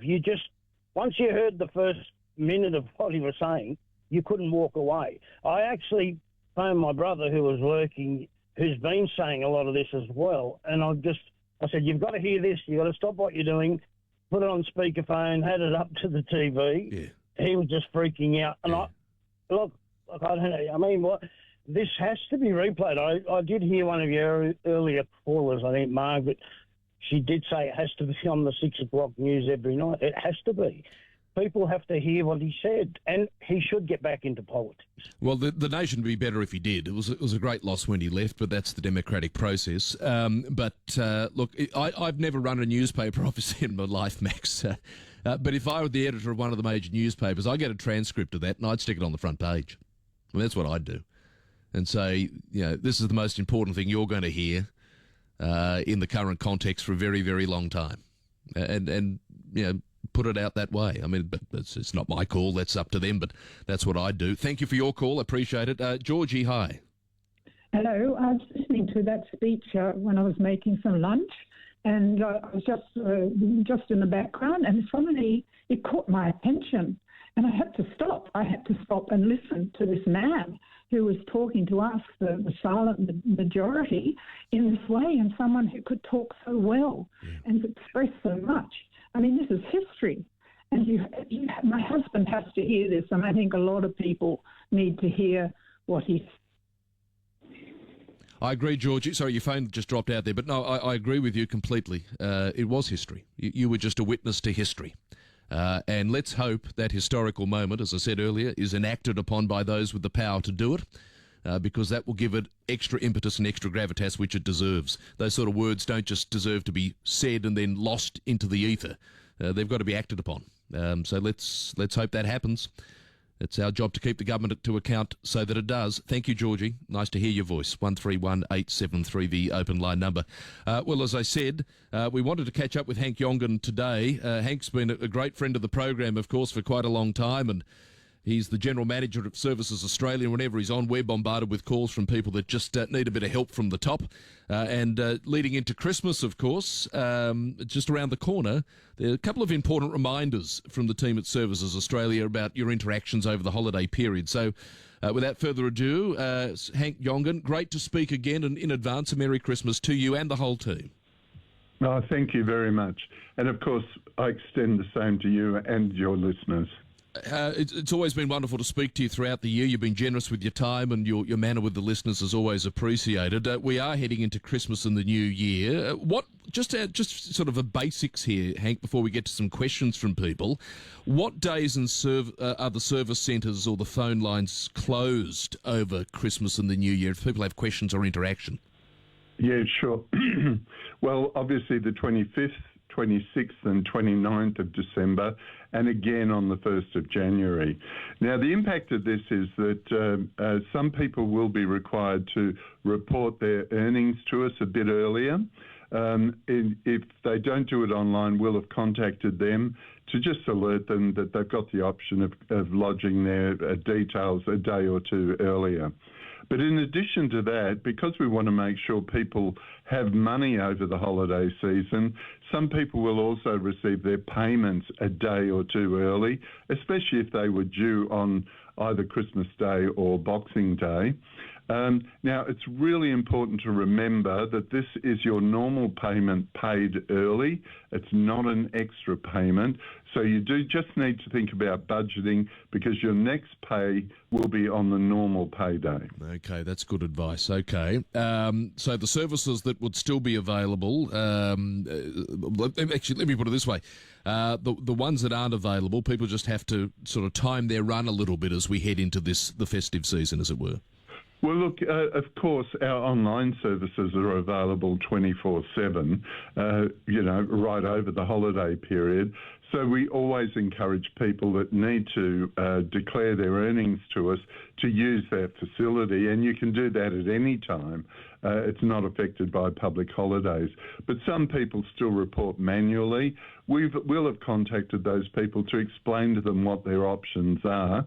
They can either lodge a day or two early, and if they haven't received their pay, they can anticipate what they're going to receive, or they can wait until they've received their pay and then lodge a day or two late without having any impact on their payments. Okay, now if you've got a question for Hank, by the way, Hank Yongan, no stranger to the program, General Manager of Services Australia, take advantage now. He's here, there's no shutdown period here. Of course, Hank's with you. 131873, but get in quickly. We'll get to calls in a sec. Just obviously this time of the year, though, a lot of people do pick up a little extra work on the side, a bit of casual work or something as the different jobs come and go. What do those people need to remember about reporting income, Hank? Well, look, of course, if you're receiving a payment from us, then it is subject to an income and assets test in most instances. So you are required to report your earnings. But there's a bit of good news for particularly age pensioners or people of age pension age. And it's called the work bonus. Pensioners can earn $300 a fortnight from work before it even starts to affect their pension. But the good news is that for every fortnight they don't work while they're receiving pension, that $300 accumulates by $300 a fortnight to a maximum of $11,800. And what that means is that accumulation, it means that you can earn up to your work bonus balance, which potentially could be $11,800, before it even starts to affect your pension. Now, this is really great for, it's a bit late now, but for retired teachers who do exam marking once a year, or others that decide they want to work as Santa Claus once a year, because it means they can earn up to their work balance before it starts to affect pension. Now, it sounds complicated. It's not really. The good news is we do the maths for you. You don't have to do it. You need to declare your earnings anyway, and if you've got a work bonus, then we'll apply that to your pension. Okay, thank you, Hank. 131873, if you've got a question for Hank, he's here for a few minutes and we'll do our best to get as many in as we can. Alex has been waiting. Hi, Alex. Hello, how are you? Good, mate. You've got Hank. What's your question? Hank, I'm sorry to take up your time with this question. I've applied for a home equity loan back on the 26th of September, and initially we were quoted 8 to 10 weeks. Now, in the discussions that I've had with the team at the complex assessment office, they are absolutely snowed under, and up until now we still haven't heard on how we're progressing. All the documents that they required have been sent in. I won't tell you the person I spoke to at this complex assessment office, but he's basically assured me that, well, as best he can, that we would get it by Christmas. Now, without having to go into detail, my wife and I are under certain financial stress at the moment, and I've explained that to the team at the complex assessment department, and I was just wondering whether we could get some detail on how long it'll be. Okay. Look, Alex, given the circumstances and the fact that you do need this support, normally with the Home Equity Access Scheme, of course, as you'd appreciate, we're dealing with people that are in a healthy financial situation. And what I would say to you is if you've been given that commitment, then you can expect that payment within a matter of days either side of what the commitment was. But given your situation where you say you actually do require that assistance as a matter of urgency, if you're happy to leave your details with the producer, I'll get someone to look into your case, Alex. We'll get back to you within the next day or so. There you go, Alex. Hang on there. That's what this service is about. We'll just put you back on hold. The team will get your details. We'll give those over to Hank. Now, Greg's called through. Hi, Greg. Yeah, good afternoon. G'day, Hank. Thanks for your time. Look, just a quick call. My daughter's a 19-year-old first-year motor mechanic apprentice. She's had to leave home and move to Brisbane for the job, which is over 400 kilometres away. Obviously, a first-year apprentice really can't pay rent, let alone live in Brisbane, so we're supporting her. She's not classified as independent because with the income rules we're regarded as having more than enough money to support her.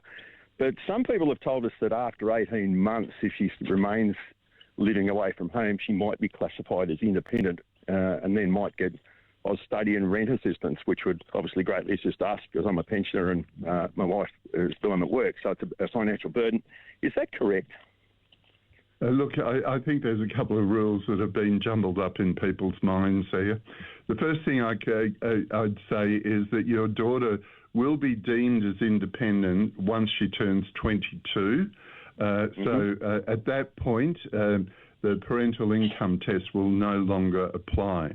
Now, the other point about 18 months is that often young people will take a gap year where they leave high school, they'll work for a period of time, and if they earn a certain amount, and there's a formula, then they can be also exempt from the parental income test.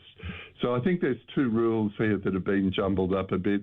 In your daughter's situation, I'd say the most applicable of those is that once she turns 22, she will be deemed as independent. Okay, Greg, thank you. Appreciate your call. Good luck with that. Adrian is on the line. Hi, Adrian. Good afternoon, gentlemen. My call is with regards to the age pension.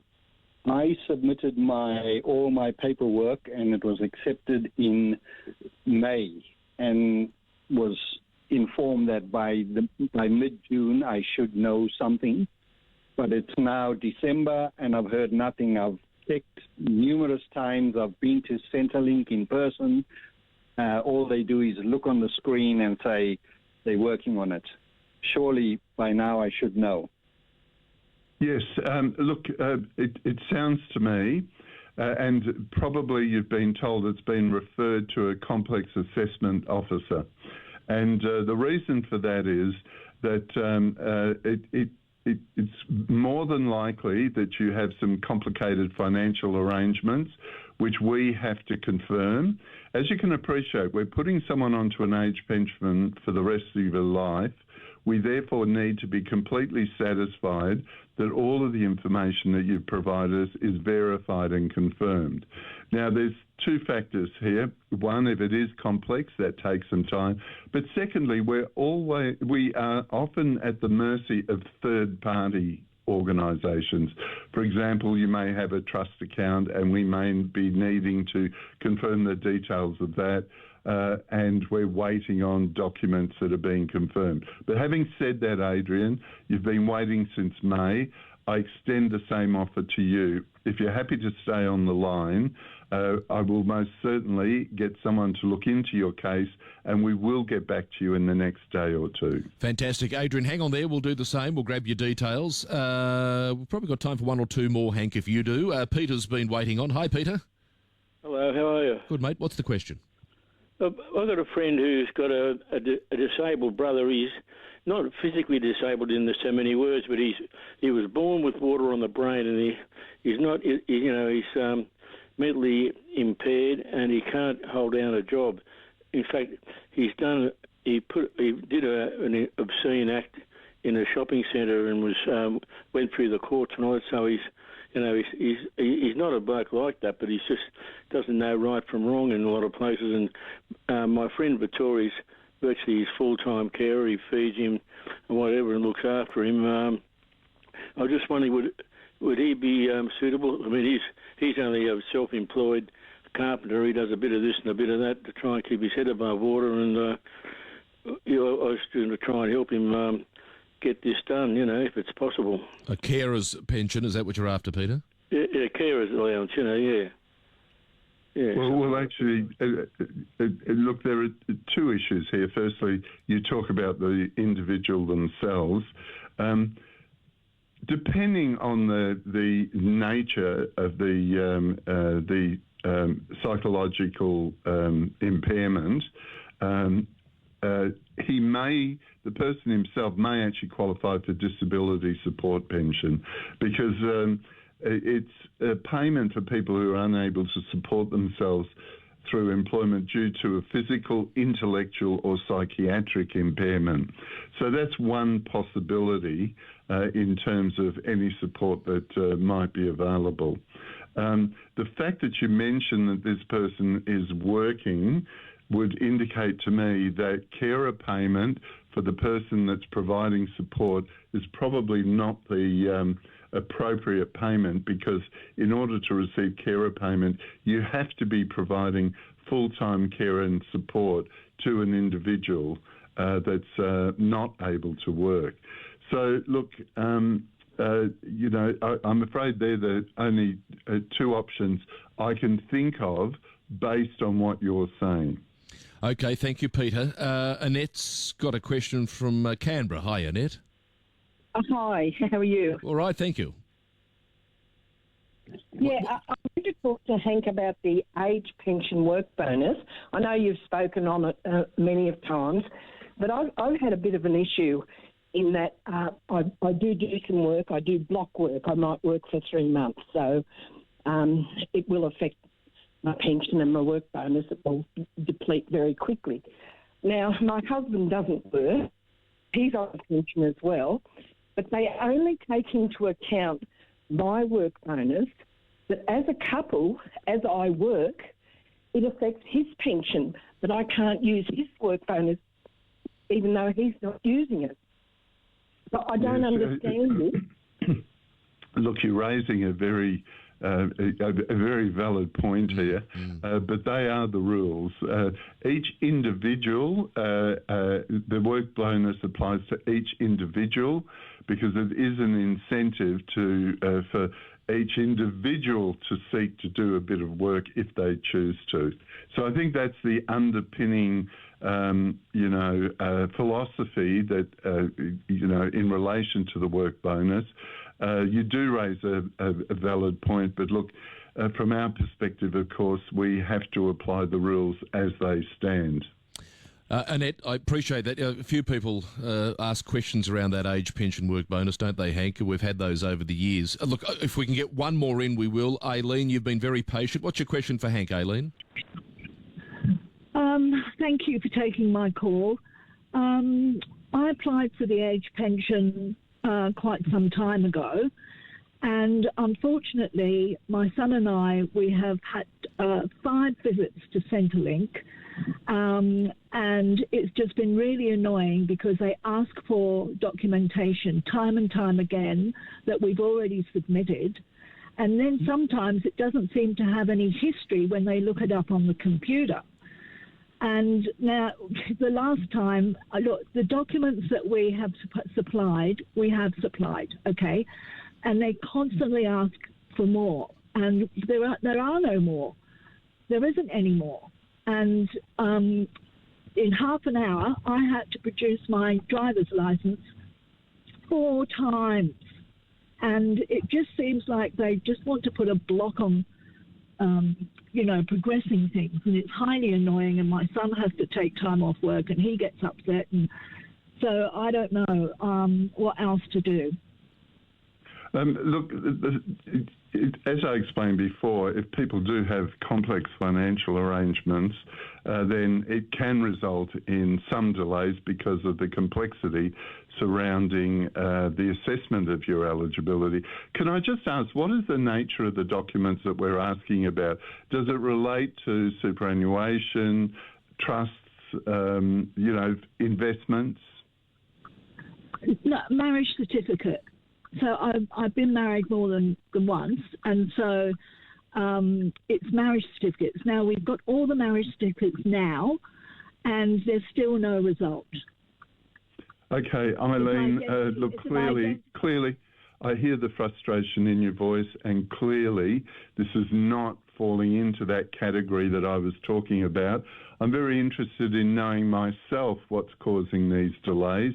So if you're happy to stay online and provide the producer with your details, not only will I get someone to contact you, but I'm going to ask for a bit of background on this case because from what you're saying, the sort of delay, I can understand there might be a delay, but the sort of delay that you're talking about is not acceptable. So, Aileen, if you're happy to stay on the line and provide the details with the producer. Okay, good on you, Aileen. That's why it's important to call. Hank, again, you've been incredibly generous with your time, not just today, but all year, and I know our listeners always appreciate it when you are available, and we'll do it again next year, I'm sure. In the meantime, once again, a very Merry Christmas to you and the entire team. Oh, thank you. And the same to you and your listeners in these difficult times. Indeed they are. Thank you, Hank. Hank Jongan there, as I said, the General Manager of Services Australia. He's been very good to the program and will do so again next year. If you're waiting on there, we'll grab your details. We'll put you in touch as was offered by Hank. We'll take a break and come back with a news update. 2CC is Canberra's news leader. There are ongoing questions as police uncover more about the people behind the Bondi terror attack. One of the shooters was already on the radar of intelligence services investigated in 2019 for links to a Sydney-based Islamic State terror ring. How can anyone have a genuine reason to have 5, 6, 10, 150 firearms? I think there's an opportunity of strengthening the rules around that. When you need to know, Canberra's news leader is 2CC. How was your day? Fantastic. I went to Domain Fish Week to look at cooking appliances for our new kitchen reno. Find anything? Definitely. They've got wall and freestanding ovens, gas and induction cooktops, dishwashers, and heaps more from all the major brands like Miele, AEG, Falcon and Electrolux. There's something for every budget. Great. Were the staff helpful? Yes, and they're experts. They really spent the time to guide me through styles, functionality, measurements and requirements. Well, I think it's time we head back to Domain Electrical in Fishwick. I love our garden, but you know what makes it really happy? Rainwater. Make your garden happy with quality water tanks from Capital Canberra Water Tanks. Built tough for real Aussie conditions. From slimline tanks for small backyards to massive systems, there's a tank to suit every home. And with expert local installation, saving rainwater has never been easier. When the rain hits the tank, it's like the garden does a little happy dance. Capture it, store it, use it. Capital Canberra Water Tanks. Visit capitalcanberrawatertanks.com. Give your yard the home ground advantage with Canberra Sand and Gravel. From mulch and soil to gravel and pavers, CSG has all your landscaping needs. With 3 locations in Holt, Mitchell and Hume, just bring your ute or trailer and we'll help bring your garden to life.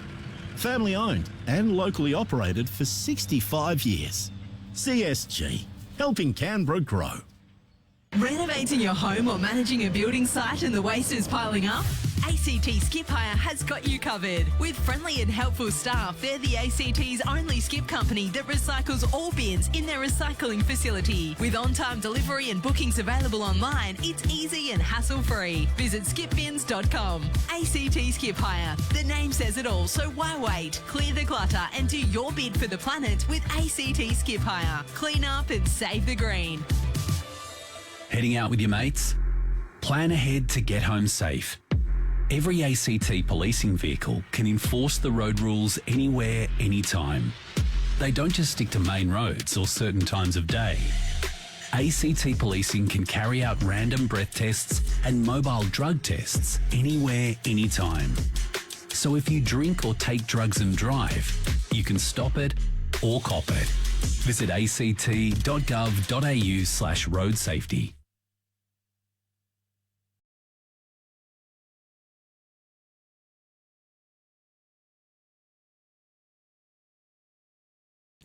It is 28 minutes to 2, just in the cricket, by the way. Australia now 4 for. It's 4 for 106. Kawhi just still there. He's on 45. Carey's at the crease with him, 8 from 8. That's 8 runs from 8 balls. But England, a couple of early wickets straight after lunch. That's helped them. It's at Adelaide, Australia 4 for 106. I'll give you a more comprehensive update shortly.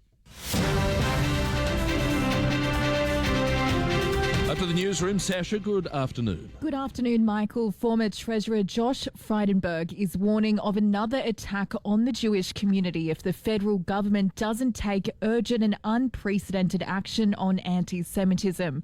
Mr. Frydenberg delivered the emotional speech when visiting the Bondi Beach Massacre Memorial Site. The New South Wales Upper House will sit next week to bring forward legislation to tackle anti-Semitism in the wake of the attack. Mourners have gathered in Bondi to farewell Rabbi Eli Schlenger, the first of the funerals for 15 people killed in the mass shooting.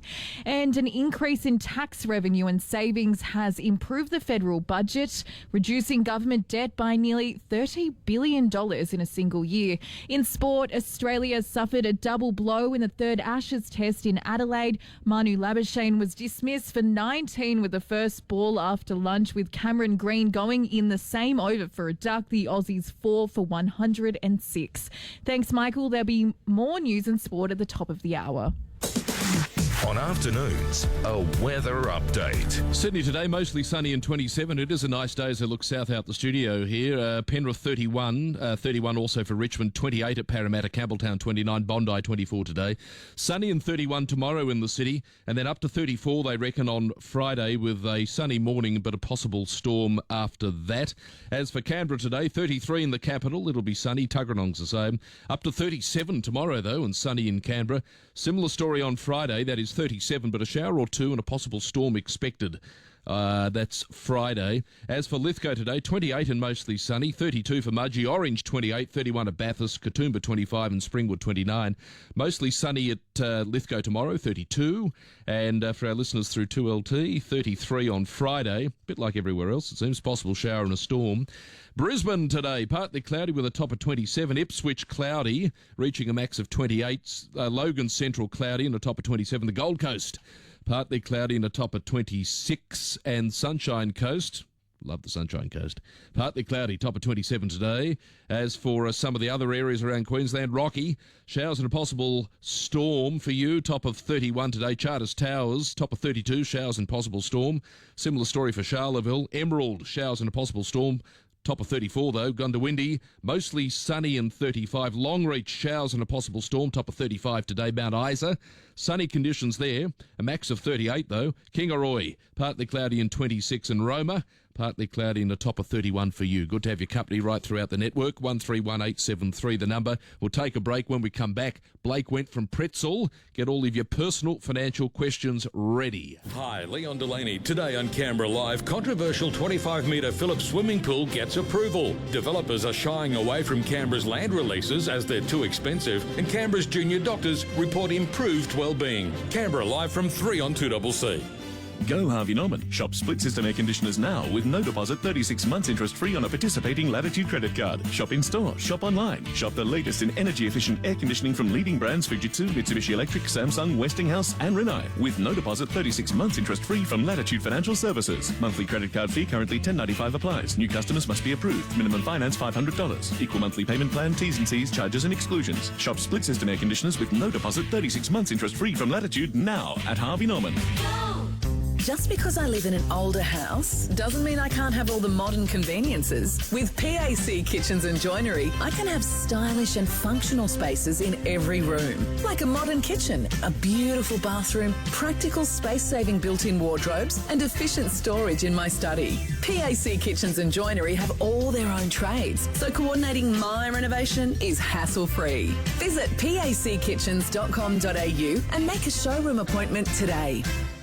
Glendenning Painting Services have been winning Master Painters Awards year after year. In fact, drive around the ACT with someone from Glendenning and you'll hear, "We did that," or "That's one of ours too." For over 30 years, Glendenning Painting have painted interiors and exteriors of commercial, residential, historic and government buildings across Canberra and the South Coast. They use premium paints, are fully insured and offer a workmanship warranty. Find out more at glendenningpainting.com.au or call 62939160. Talking Canberra, 2CC, a Capital Radio Network station. We're talking Canberra. Make someone's Christmas special this year. Indulge her, spoil her, treat her with lingerie from Stephanie's Boutique Lingerie. Find them at Monica Arcade, opposite the Lawns, Monica. Need a new mattress? Now is the time to save. For a short time only at the Sleep Doctor, it's all sizes, one price. Buy a double, queen, king or super king mattress and only pay the price of a single on selected ranges. Now you can afford a better night's sleep with all sizes, one price at Sleep Doctor, Wollongong Street, Fishwick, Gregory Street, Batemans Bay and sleepdoctor.com.au. Sleep Doctor. Rest assured. I'm Luke Smith, your financial planner at Envision Financial. I know you can't always get the information that you need when you're out earning a dollar. You can head to envisionfinancial.com.au, where I break down complex money matters into easy-to-follow steps. You can also search Envision Financial Canberra on YouTube and watch a recap from our weekly radio show. And for the podcast lovers, search the Strategy Stacker on iTunes, where I talk money. Just more ways that you can access personal financial advice with Envision Financial, because you don't know what you don't know. Beat the heat with Bell Air Conditioning. Specifically designed for those who crave cool comfort. With a Dakin air conditioning system, that's your ticket to a refreshing summer. With energy-efficient solutions backed by the ACT Sustainable Household Scheme, you can stay cool and save money. Experience the ultimate in comfort and economy. Call Bell Air Conditioning at 62338990 or visit bellair.com.au. Bell Air Conditioning, your oasis of cool in the heart of summer.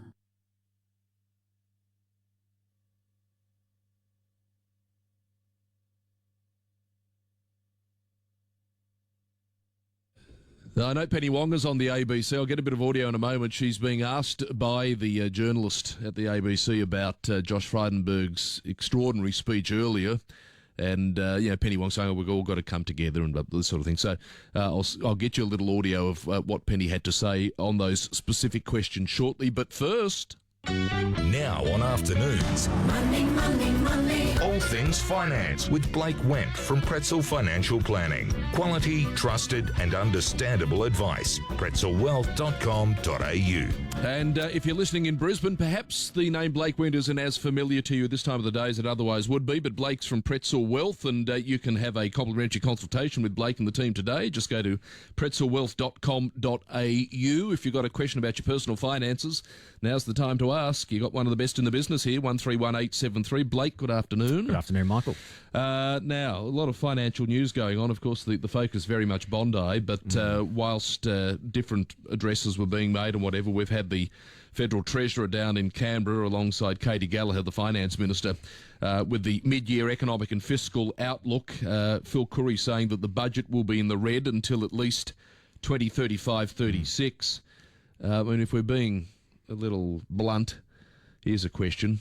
Will we ever be out of the red? Well, not at this current rate. There's an appetite to continue spending. Spending is, I suppose, seen as good work done, perhaps.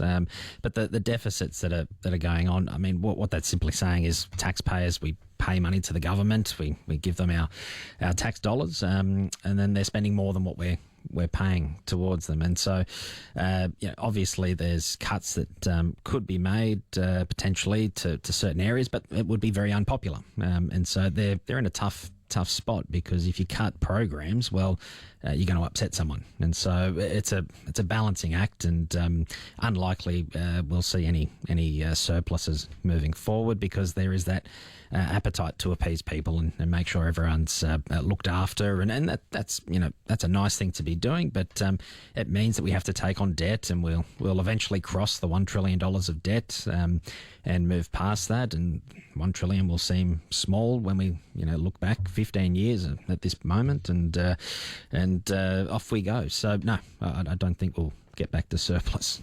So I find it all very fascinating. As someone who just lives in the little world that I do as an individual or family, you borrow some money, you got to pay it back. You can't just keep borrowing and then borrowing some more and then borrowing some more and finding some extra collateral. I mean, that's just not how it works in the world of little Michael McLaren. But it seems at the national level, because we're all the collective collateral, and around the world, it's just borrow and borrow and borrow, and okay, you pay a little bit back, but then you pay mainly the interest. It's sort of like an interest-only loan at the moment, and then just borrow more and borrow, and at no point the bells start ringing. I mean, are we ever going to have an Argentina again, where the IMF steps in and says, "All right, that's all, folks"? Well, probably not. Probably not in Australia. We're quite, we're quite small compared to some of the other nations. I mean, you look at the United States, $37 trillion in debt. But they've got the reserve currencies. I mean, they've got a very diverse economy.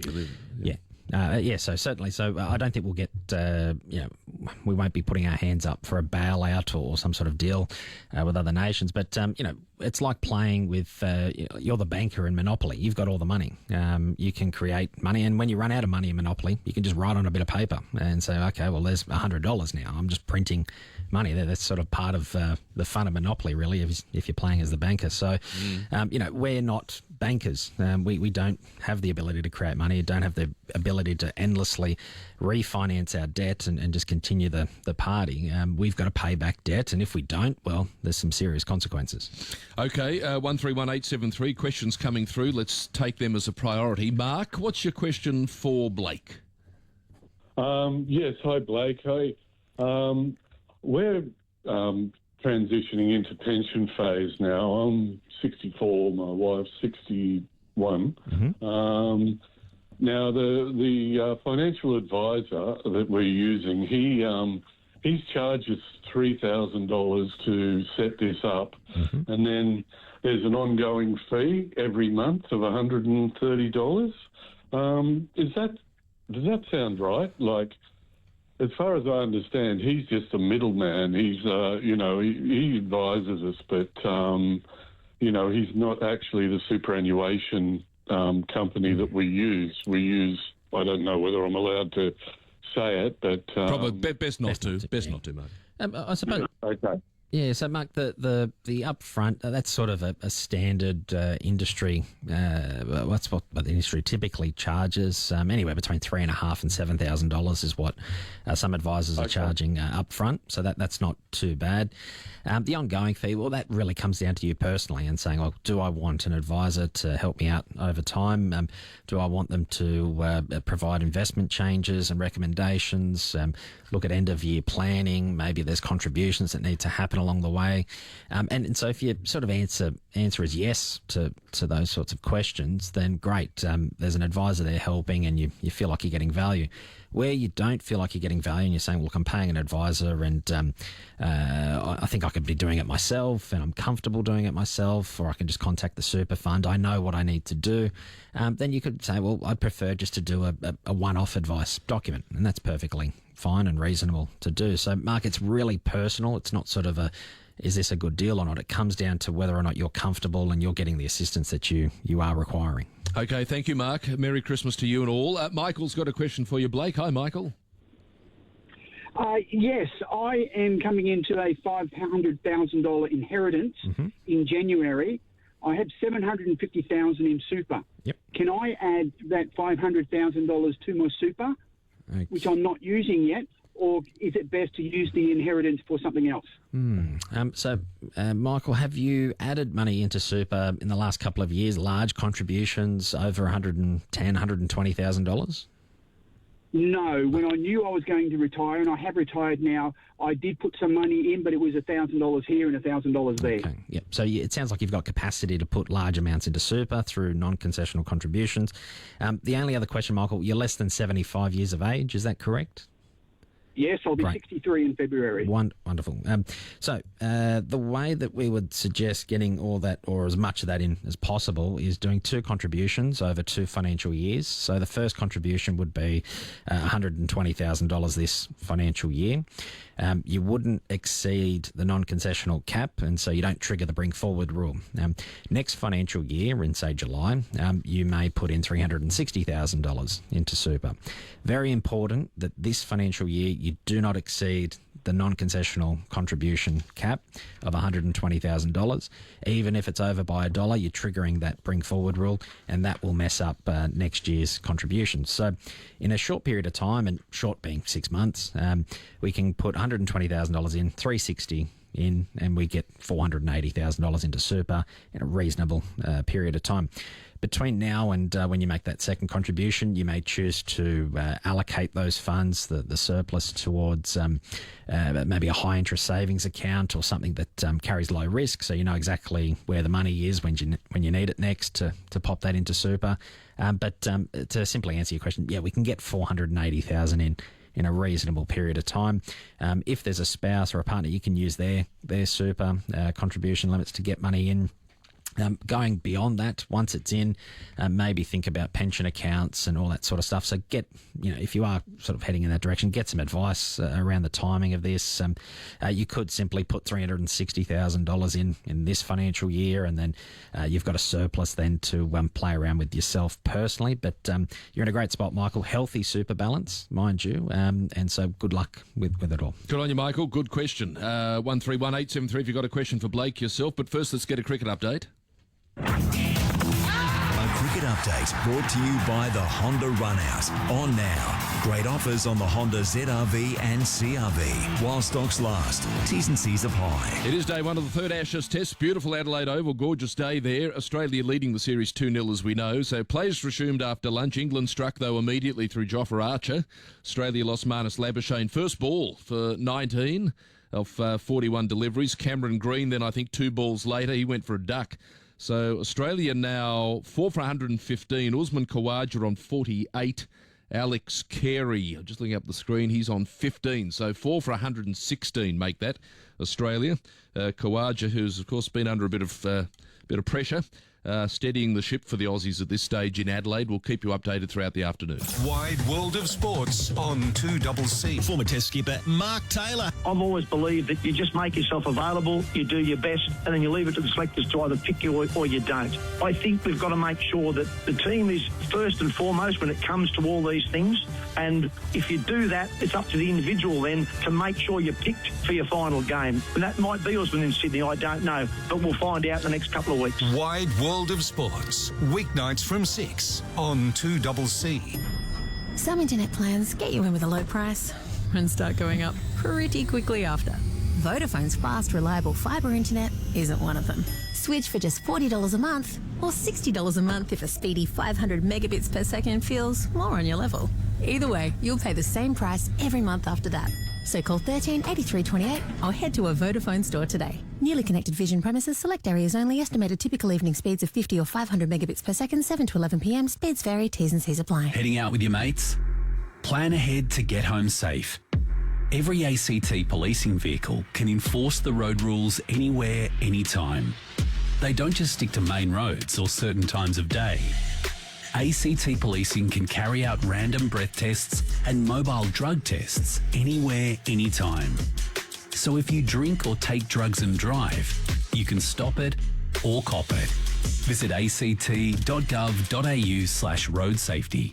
Freestyle Kings Live World Tour 2026 is going next level, and this is the perfect Christmas gift. See Robbie Madison, Clinton Moore, and the whole crew in the craziest show on two wheels. It's all happening at GIO Stadium on Saturday, 21st of February. Tickets on sale now at Ticketek. Renovating your home or managing a building site and the waste is piling up? ACT Skip Hire has got you covered. With friendly and helpful staff, they're the ACT's only skip company that recycles all bins in their recycling facility. With on-time delivery and bookings available online, it's easy and hassle-free. Visit skipbins.com. ACT Skip Hire. The name says it all, so why wait? Clear the clutter and do your bid for the planet with ACT Skip Hire. Clean up and save the green. I love our garden, but you know what makes it really happy?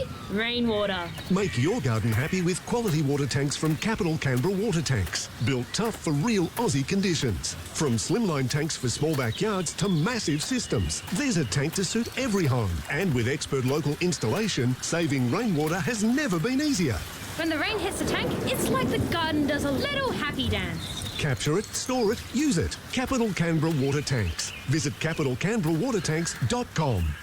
Trouble with your car? Aircon's dead and it's crazy hot. No worries. Visit Tim at Expert Auto Electrics in Hume. We'll sort it from regassing to full air conditioning repairs. Expert Auto Electric, 60 Shepherd Street, Hume. Stay cool, Canberra. Licence number AU 60720.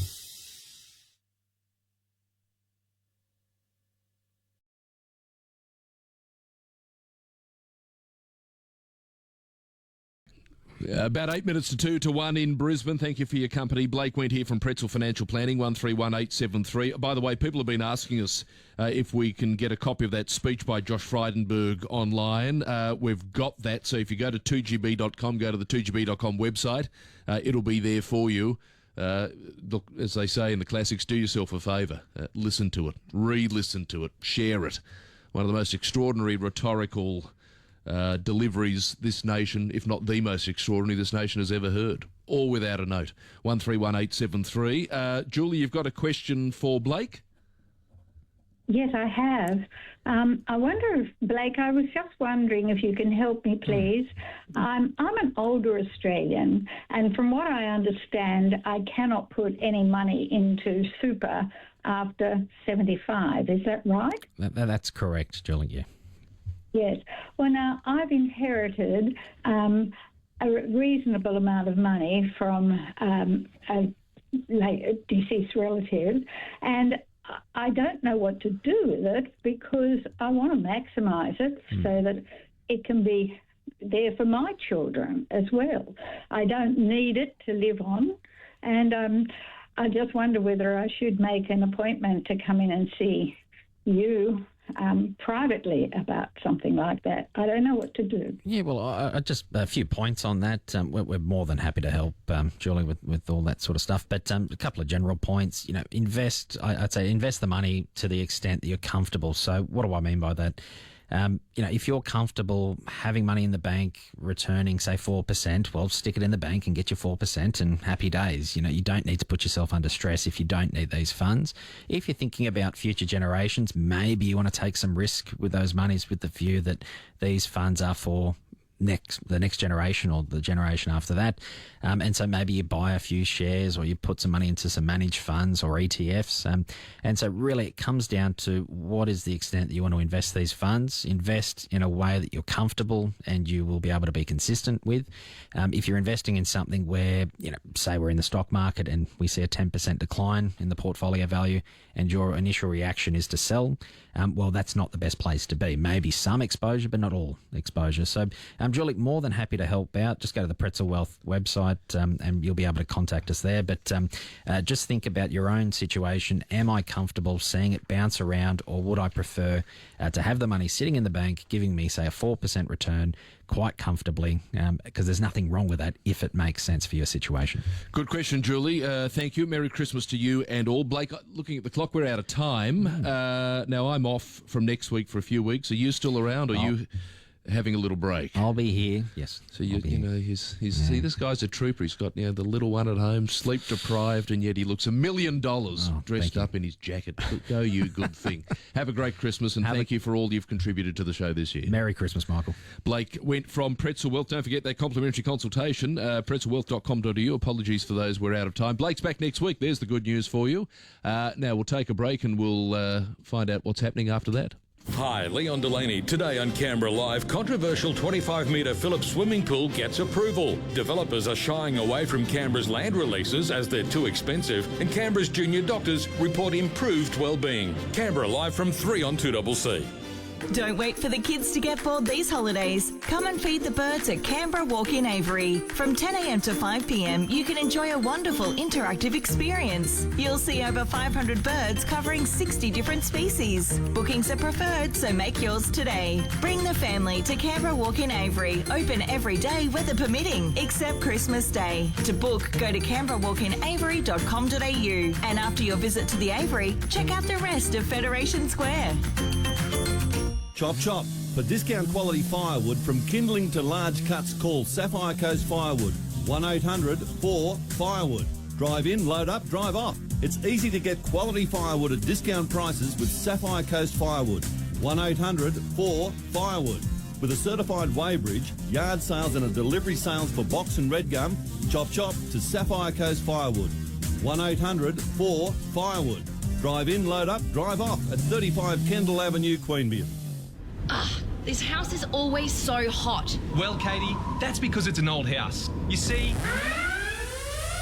Don't listen to him, Katie. He's an idiot. Old houses are hot from poor insulation, which Alexander Watson Insulation can fix. As Canberra's specialist for existing homes, our high-performance insulation solutions will Canberra-proof your home without tearing it apart. Canberra is hot, but your house doesn't have to be. Visit alexanderwatson.com.au and fix your hot house today.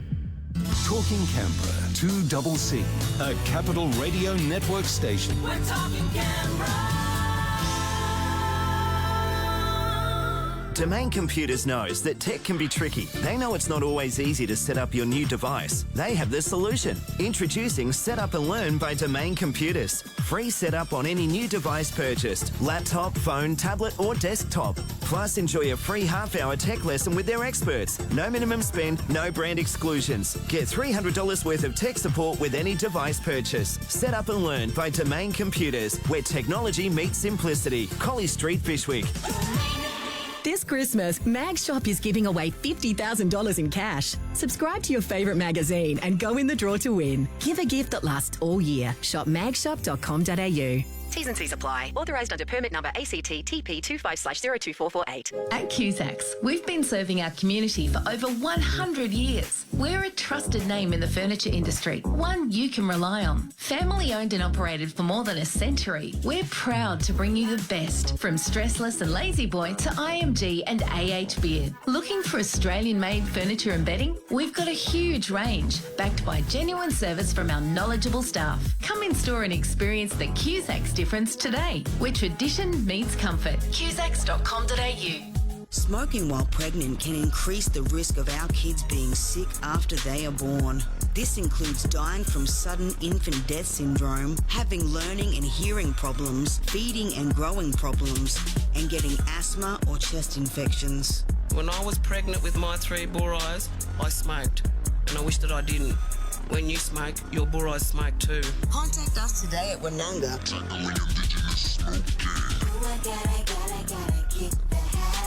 Thanks to Sears Workwear, Barrier Street, Fishwick.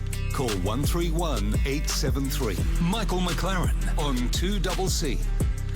All right, we're off to the news. At any moment, we're expecting Chris Minns, the Premier of New South Wales, and the police representatives to come to the lectern and hold a press conference. When that commences, we will bring that to you. If we have to cut into the news, we'll do that. So that's expected to start at 2 o'clock, but as often is the case, these things are a little late. Just on those MyUFO numbers quickly, by the way, it's expected cumulative deficits of $143 billion expected over the next 4 years. This news thanks to the energy people. Keep your home cool this summer with Panasonic air conditioning from the energy people. From the Capital Radio Network, 2CC News.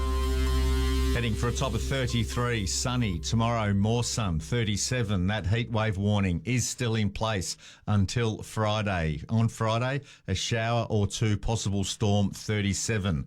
From the Capital Radio Newsroom, good afternoon, I'm Jeff Tyler. Large crowds of mourners have gathered for the funeral of popular Jewish leader Rabbi Eli Schlanger, who was killed in the Bondi terror attack. The funeral, held at the Shabab Synagogue in Sydney's East, is the first of the funerals for the victims. Longtime friend Rabbi Levi Wolf says Rabbi Schlanger's death is a massive loss for the community. Eli was ripped away from us in the midst of doing what he did best, spreading Yiddishkeit, spreading love and joy, and caring for his people with endless self-sacrifice. Meantime, former Treasurer Josh Frydenberg has delivered an emotional speech at the Bondi Beach Memorial site, saying the Prime Minister must accept responsibility for the 15 people killed in Sunday's attack. Mr Frydenberg is a prominent member of Australia's Jewish community and argues the Albanese government has failed to deal with anti-Semitism. He says the hatred shown towards Jews in recent years has been allowed to go unchecked. I'm here to mourn, but I'm also here to warn. Unless our governments take urgent action, as night follows day, we will be back grieving the loss of innocent life in another terrorist attack in our country. A man has been arrested at the Canberra airport yesterday after allegedly strangling his pregnant former partner. Brad McIntosh reports. ACT police will allege that around 1 p.m. the man was at his former partner's home when he started to become aggressive. Police allege the man strangled her and struck her, causing her to fall over and hit the ground. The woman called a family member for help, with the man leaving the residence. Then, just before 6 p.m, police located the man at the airport boarding a domestic flight. He was arrested and charged with aggravated common assault. ACT policing say they stand ready to assist victims experiencing family violence. Brad McIntosh, Capital Radio News. And an investigation into a plane crash in the Snowy Mountains has found the pilot was most likely disorientated by cloud before he crashed. Bega local David Stevens crashed east of Cancoban on a flight from Wangaratta Airport to Maruya Airport in July. The final report from the Australian Transport Safety Bureau determined the crash was an accident. Sports update. So after the Aussies returned to the crease from lunch 2 for 94, the locals lost the quick wickets of Marnus Labuschagne and Cameron Green. Hold out, first ball after lunch. Oh, Labuschagne will be so disappointed with that. A straightforward catch. It's another wicket for Archer, but what a fillip that is. A massive bonus for England.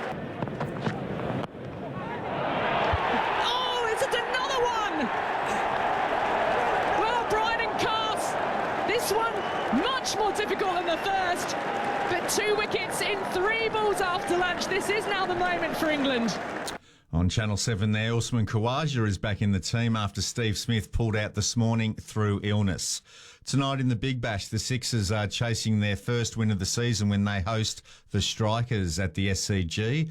And at the AIS Arena in Canberra tonight, Sydney Kings go toe-to-toe with Adelaide. And that's the latest from the Capital Radio Newsroom. 2CC weather. Alexander Watson Insulation. Canberra's hot. Your house doesn't have to be.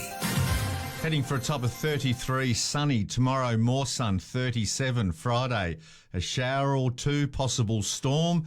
That heatwave warning is still in place until Friday. Saturday, showers, storm developing, and a top of 32 degrees. Canberra's news leader is 2CC. Stephen Senatiempo. The only people with blood on their hands are the perpetrators. One who is dead, the other who's just woken from a coma and will be now questioned by police, hopefully charged, and if found guilty, the book be thrown at him. Now, I know there's people out there saying, oh, but this Sajid Naveed emigrated to Australia under the Howard government. Well, fair income. Let's talk about what has happened in the last 2.5 years that led to or emboldened these alleged murderers to do what they did. Canberra's Best Breakfast with Stephen Senatiempo. Weekdays from 5:30 on 2CC. This summer's gonna be hot. Keep cool with help from the Energy People. With over 25 years of experience, Canberra's own Energy People know how to keep you cool with the right air conditioning system. You can electrify with the new Actu-AGL discounts that can save you up to $6,000 on ducted reverse cycle and wall-mounted split systems. Get the right advice on your air conditioning from the Energy People. Gladstone Street, Fishwick, and at energypeople.com.au. The Chicken Big Mac is back at Macca's. 2 Aussie chicken patties, special sauce, lettuce, cheese, pickles on a sesame seed bun. It's the Chicken Big Mac, and it's back at Macca's for a limited time. Available at participating restaurants. Seatbelt detection cameras are in operation in the ACT. Penalties will apply. So if you or your passengers aren't wearing a seatbelt or are wearing one incorrectly, you can stop it or cop it. Find out more at act.gov.au/road safety. I love our garden, but you know what makes it really happy? Rainwater. Make your garden happy with quality water tanks from Capital Canberra Water Tanks. Built tough for real Aussie conditions. From slimline tanks for small backyards to massive systems. There's a tank to suit every home. And with expert local installation, saving rainwater has never been easier. When the rain hits the tank, it's like the garden does a little happy dance. Capture it, store it, use it. Capital Canberra Water Tanks. Visit capitalcanberrawatertanks.com. Trouble with your car? Aircon's dead and it's crazy hot. No worries. Visit Tim at Expert Auto Electrics in Hume. We'll sort it from regassing to full air conditioning repairs. Expert Auto Electric, 60 Shepherd Street, Hume. Stay cool, Canberra. Licence number AU 60720. This Christmas, Mag Shop is giving away $50,000 in cash. Subscribe to your favourite magazine and go in the draw to win. Give a gift that lasts all year. Shop magshop.com.au. T's and C's apply. Authorised under permit number ACT TP25/0244. Could light a flame that would be impossible to extinguish. So we're looking at reforms whereby when there is a terrorism designation in the state, the police commissioner may not accept applications for protests on the grounds that it will both stretch police resources and, secondly, add to community disharmony and, as a result, a combustible situation in the state. I'm not aware of any protests at the moment, but I don't want to be in a situation where a last-minute Supreme Court approval means that police have to divert resources away from community safety or Operation Shelter, and I'm faced with the situation where the community is ripped apart because of a protest relating to international events. My responsibility right now is both community safety and community harmony, and I have to explore all possible ways of ensuring that we lower the temperature in New South Wales and Sydney, that there are opportunities to come together, and that, for example, slogans or protests or marches don't tip into hate speech and further exacerbate an already combustible, difficult environment for not just police, but community leaders, political leaders, religious leaders in New South Wales. It's all of our responsibility to come together during this period. I have to be in a position where we've got all available resources to do just that, and that'll be part of a package of changes that we introduce into the Parliament on Monday. I'm going to pass over to the Police Commissioner. Yeah, thank you, Premier. Good afternoon, ladies and gentlemen. I wanted to provide an update on our 2 injured police officers. I had the opportunity this morning to visit probationary constable Jack Hibbert and his family. I'm really pleased to say that Jack was awake this morning. We had a lovely conversation. He's a really positive young man. Tragically, we know that he is going to lose the sight in one eye as a result of his injuries on the weekend. Jack is incredibly comforted by the knowledge that, as his commissioner, I have given him an undertaking that we will support him.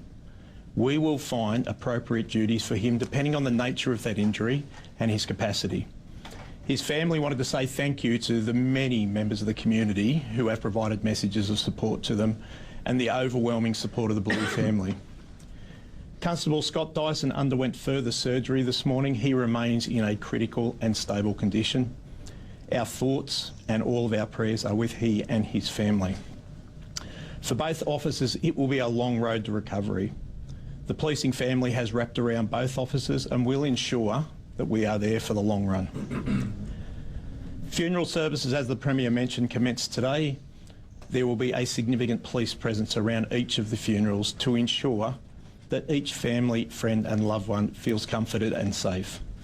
We will be there and stand alongside the victims.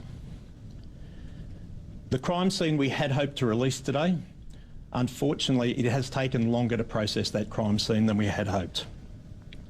Crime scene will be returned from the homicide squad back to the police area command this afternoon. There are a number of really important processes that need to be undertaken before that is returned to the public. The first is the zakah, which is a Jewish religious process that will occur. Then we'll have Fire and Rescue New South Wales process the crime scene.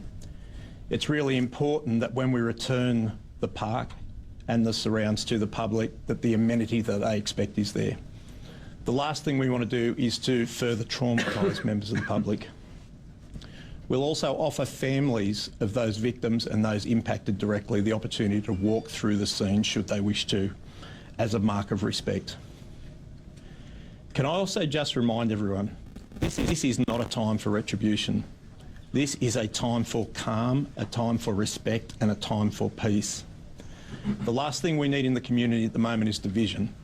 So when the Premier speaks about the activities that government are looking to introduce, it's important to know that they are supportive of community harmony. What we saw last Sunday is completely unacceptable. It's not something that belongs in New South Wales, and it's certainly not something that the New South Wales Police will tolerate. We are committed to stand alongside the Jewish community of New South Wales, but every community. My commitment to Okay, there's just been a break in the feed there coming through. That was Mal Lanyon there speaking, the New South Wales Police Commissioner. Chris Minns, of course, the Premier, has also been speaking, providing an update on the situation in Bondi. They're about to take some questions. We'll go back there in just a moment. But just to reiterate the point that Chris Minns made just a moment ago, this is significant. The State Parliament in New South Wales will be recalled pre-Christmas next week. So the agenda appears to be twofold. Firstly, firearms are to be focused on a firearms bill that's yet to be fully drafted, according to the Premier, but the proposal would basically do a number of things, including cap the number of firearms and reduce magazine capacity for shotguns, among some other things. The NCAP appeal pathway, I think is what the Premier referred to, could be repealed, but also regarding protests. And this is something many of you have been calling for, I know that. Chris Minns was careful not to specify which protests he had in mind, more of a blanket ban, but made the point that we have to be careful here with mass demonstrations in what could be a combustible environment, that we don't spark a flame that gets out of control. I think they were his exact words. So effectively they're looking at in Macquarie Street, once a terrorism designation has been found, as the case was on Sunday, that the Police Commissioner would not be required to consider protest authorisations. The idea being all police resources are dedicated to the task at hand, not having to monitor protests and who knows what else. I mean, the Premier did make the point he's particularly concerned about protesting about international events. Look, we know what he's talking about. He'd be referring to pro-Palestine protests and the like. And I think most people say, look, we don't need any of that at the moment, thank you very much. So if some legislation can come in to restrict that, I suspect the majority of the public will support it. There will be those who say, well, hang on, what about freedom of speech? Well, yeah, freedom of speech always comes with an equally compelling that's a right. It comes with an equally compelling responsibility alongside it. And I think most people would say the pro-Palestine protest had a pretty fair run for the last 2 years. Maybe they could give it a bit of a rest for a while. And whether there were planned protests or not, it does look as though that the state parliament from next week are going to try to hurry a bit of legislation through to stop all of that for the time being. The Police Commissioner, Mal Lanyon, again, though, calling for harmony and peace in the community, no retribution. That's a very important message. We've got to allow the law to take its course. We're a civilised society for a reason, that we don't take things into our own hands. We'll just go back to the press conference, the Premier and the Police Commissioner being asked questions by the media. Let's go back. Is that the full list of bills that Parliament will deal with next week? No, not necessarily. It's a fast-moving situation. We've made a decision to update the media as quickly as possible in relation to this legislation, primarily because we will be, the truth of the matter is we will be pushing it through Parliament in a short space of time. So as it becomes available, as it goes through our senior leadership group inside Parliament, we'll be speaking about it publicly, but it's not necessarily the end of the reforms that we're contemplating. It's not necessarily the end. We're looking at quite a few policy areas. How many guns? When do you expect that legislation to be drafted? It's being drafted as we speak. Sorry. It's hard to know because in many cases, particularly in relation to restrictions on protests, there are constitutional issues, so it has to be drafted in a particular way. We have to be very clear about the designation and the reason for it. I'm being crystal clear about it. I am worried about a combustible situation and community harmony, and that's the reason we would introduce this legislation. It's begun, the drafting process has begun, but when it's completed, well, I'll let you know. Back to how many guns? That's a very good point. I don't have a final number. It's still the subject of internal deliberations, but certainly Western Australia is leading the country at 5, but I think that's too many. On your legislation, can I just ask? Yes, sorry, Anne. I'll go around. Hunting as a legitimate reason for having a firearm. Is that something you're going to review, particularly as a lot of these guns are in the suburbs of Sydney? Yeah, we are going to review that. But the best mechanism to handle it, we haven't worked out yet. I mean, these are the measures that we think we can announce today and indicate to you where the legislation will go, but it's not the end of it. We're also in the middle of discussions with stakeholder groups, particularly gun restriction groups, or I'm not saying that correctly, organisations that are interested in gun safety. We're speaking with them about what they would hope to see in the legislation as well. Premier, can I just ask about the legislation? Yes. There are two sides to all of this. Of course. And nobody wants to see disgusting violent protests, the same as nobody, of course, wants to see what happened on the weekend. But it will be hard not to face questions or protests about the fact that in response to what has happened on Sunday, you will seek to reduce people's freedoms. You will seek to reduce access to firearms, and you will seek to reduce their ability to protest. That is a fair point, is it not? Look, I think that is fair, but I have a responsibility to keep the community safe, to ensure that people can walk down the street without being in fear of being killed, to ensure that we have a wonderful community in Australia. We really do. Multicultural Australia is something that I believe in, but the truth of the matter is you need strict rules in place to ensure that our society is successful.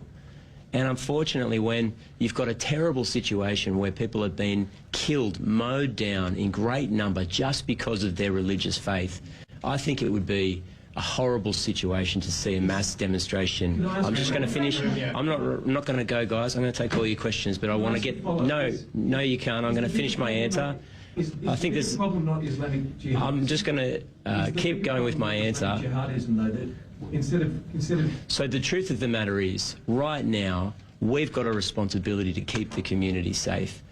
And that's in my view, a mass demonstration on this scale would be so divisive for our community. It would light a fire that I think would be difficult to extinguish, yes. Premier, when you talk about mass demonstration, who are you referring to exactly? Because there's a lot of conflation that's happening within the media that protests lead to violence because some chants are being said. Yet the events on Sunday were not related to a protest at all. Can you specify the police force, yourself, what is the legislation going to look at in terms of what or which groups you're going to target? We're not going to target any particular group. This will be a blanket. This will be a blanket rule in place during a terrorism designation. We'll be looking at Form 1 applications.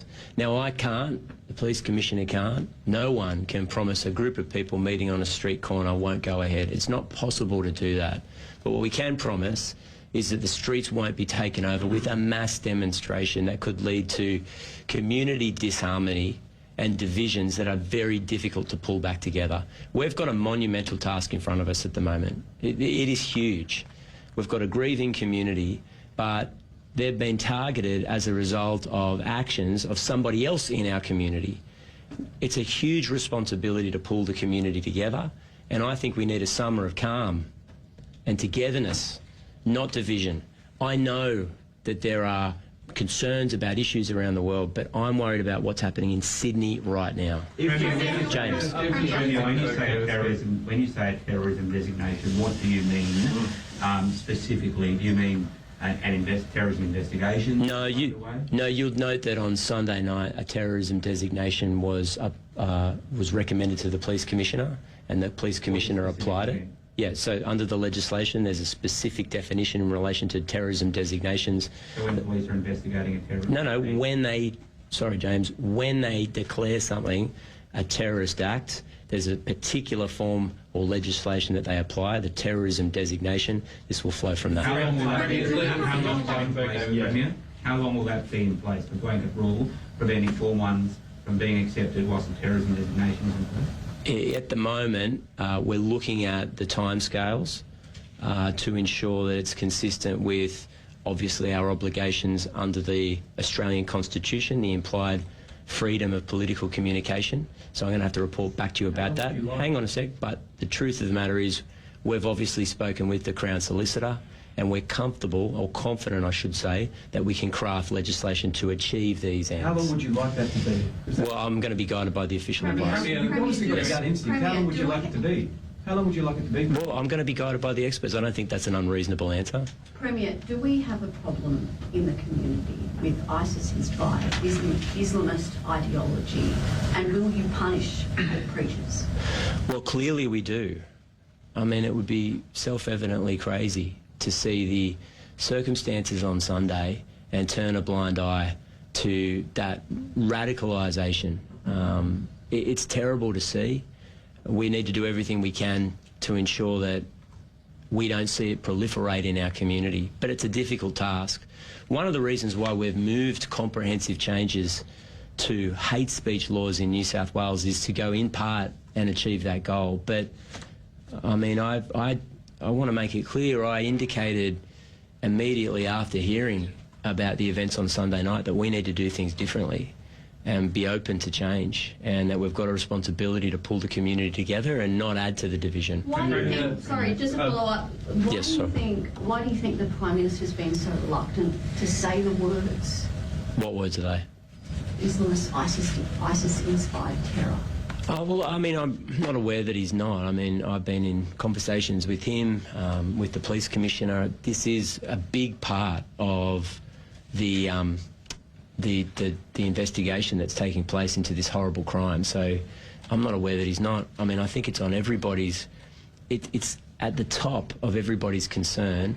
And in terms of a remedy for this horrible crime, it's something that we have to confront. Premier, Josh Frydenberg gave a speech in Bondi a little earlier today. He called out a list of anti-Semitic events. In that speech, he referred to the Opera House protest, boycotts on Jewish businesses, fire bombings. In that speech, he also called for a ban on hate preaching. What's your response to that speech? What do you think the state response should be to this event? And how do you think the federal government should appropriately respond to eliminating extremism and anti-Semitism?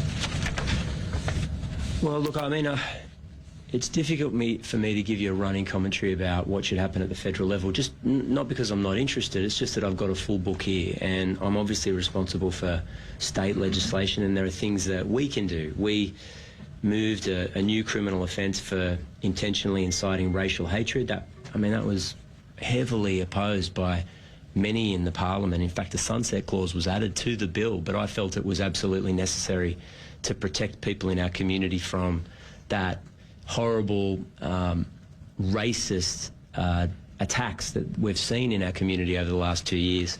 The banning of Nazi symbols, we've introduced legislation in relation to Nazi gatherings. There's been the move-on offences in relation to places of worship, because I believe that it competed with another fundamental right that you have in a multicultural community, the right to religious expression. So these are changes that we've made in a reasonably short space of time, and we want them to work. They are in place to ensure that those that decide to rip apart our community and divide Australian against Australian are breaking the law. And I don't apologise for the fact that we don't have the same free speech laws that they have in the United States. It's clear that we don't. We don't have the same set of regulations. It's not embedded in our Constitution the same way it is in the US. But I would argue that in 2025, within our community, with people from different races and religions from all over the world, we need a set of rules that's good for us, that works for our community, and I think these are consistent with those changes. All right, you're listening to a press conference live coming from Sydney. Premier Chris Minns, alongside him, Mal Lanyon, the New South Wales Police Commissioner. We might leave it there. I'll bring you anything else that comes to light of significance. But the two, as they say in the lingo, takeaways from this one today, the New South Wales State Parliament will be recalled next week prior to Christmas. Some are saying, well, hang on, why doesn't the federal government do the same thing in Canberra? Good question.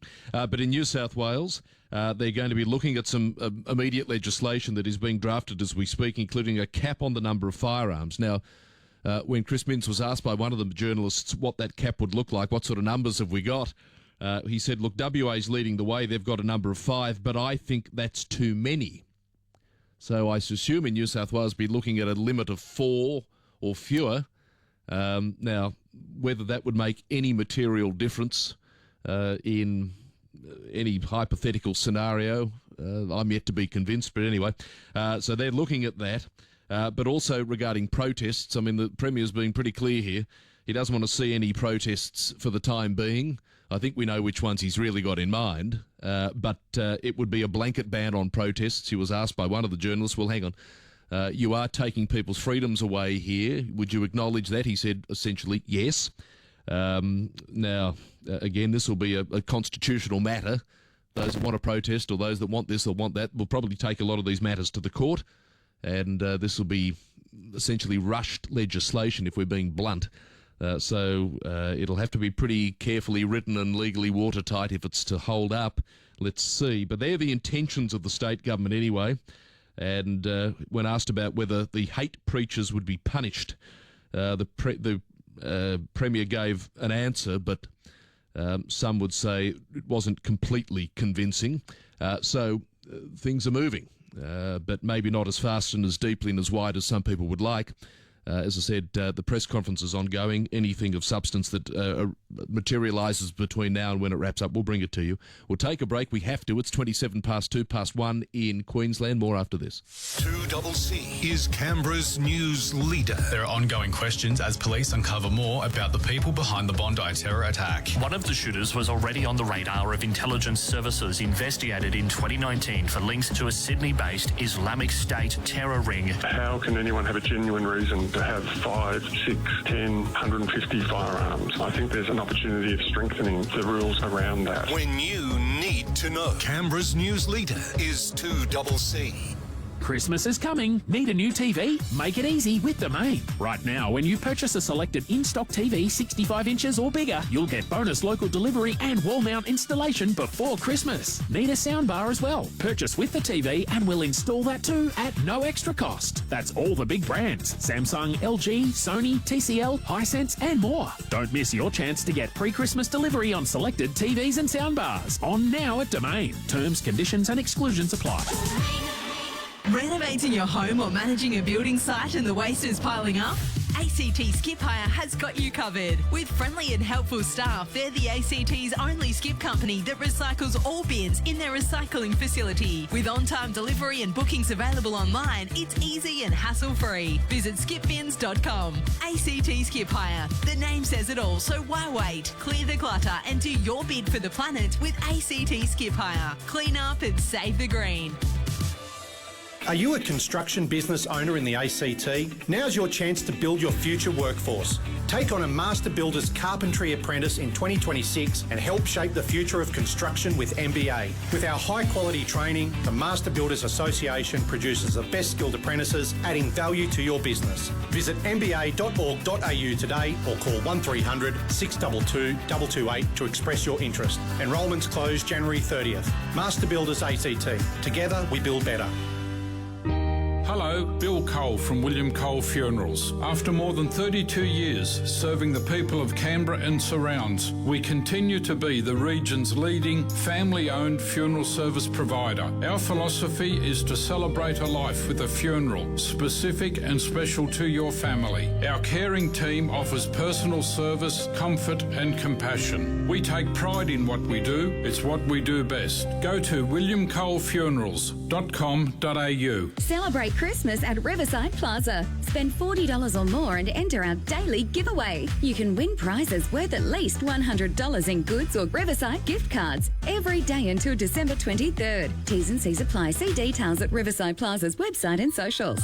Get your family feast sorted at Coles. Stack the presents under the tree with Best and Less, The Reject Shop, and over 50 specialty stores.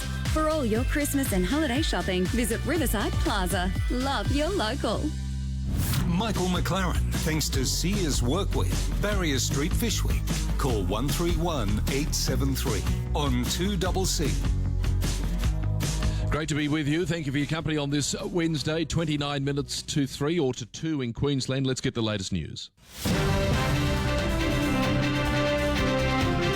We do that with Sasha Foote. Hi, Sasha.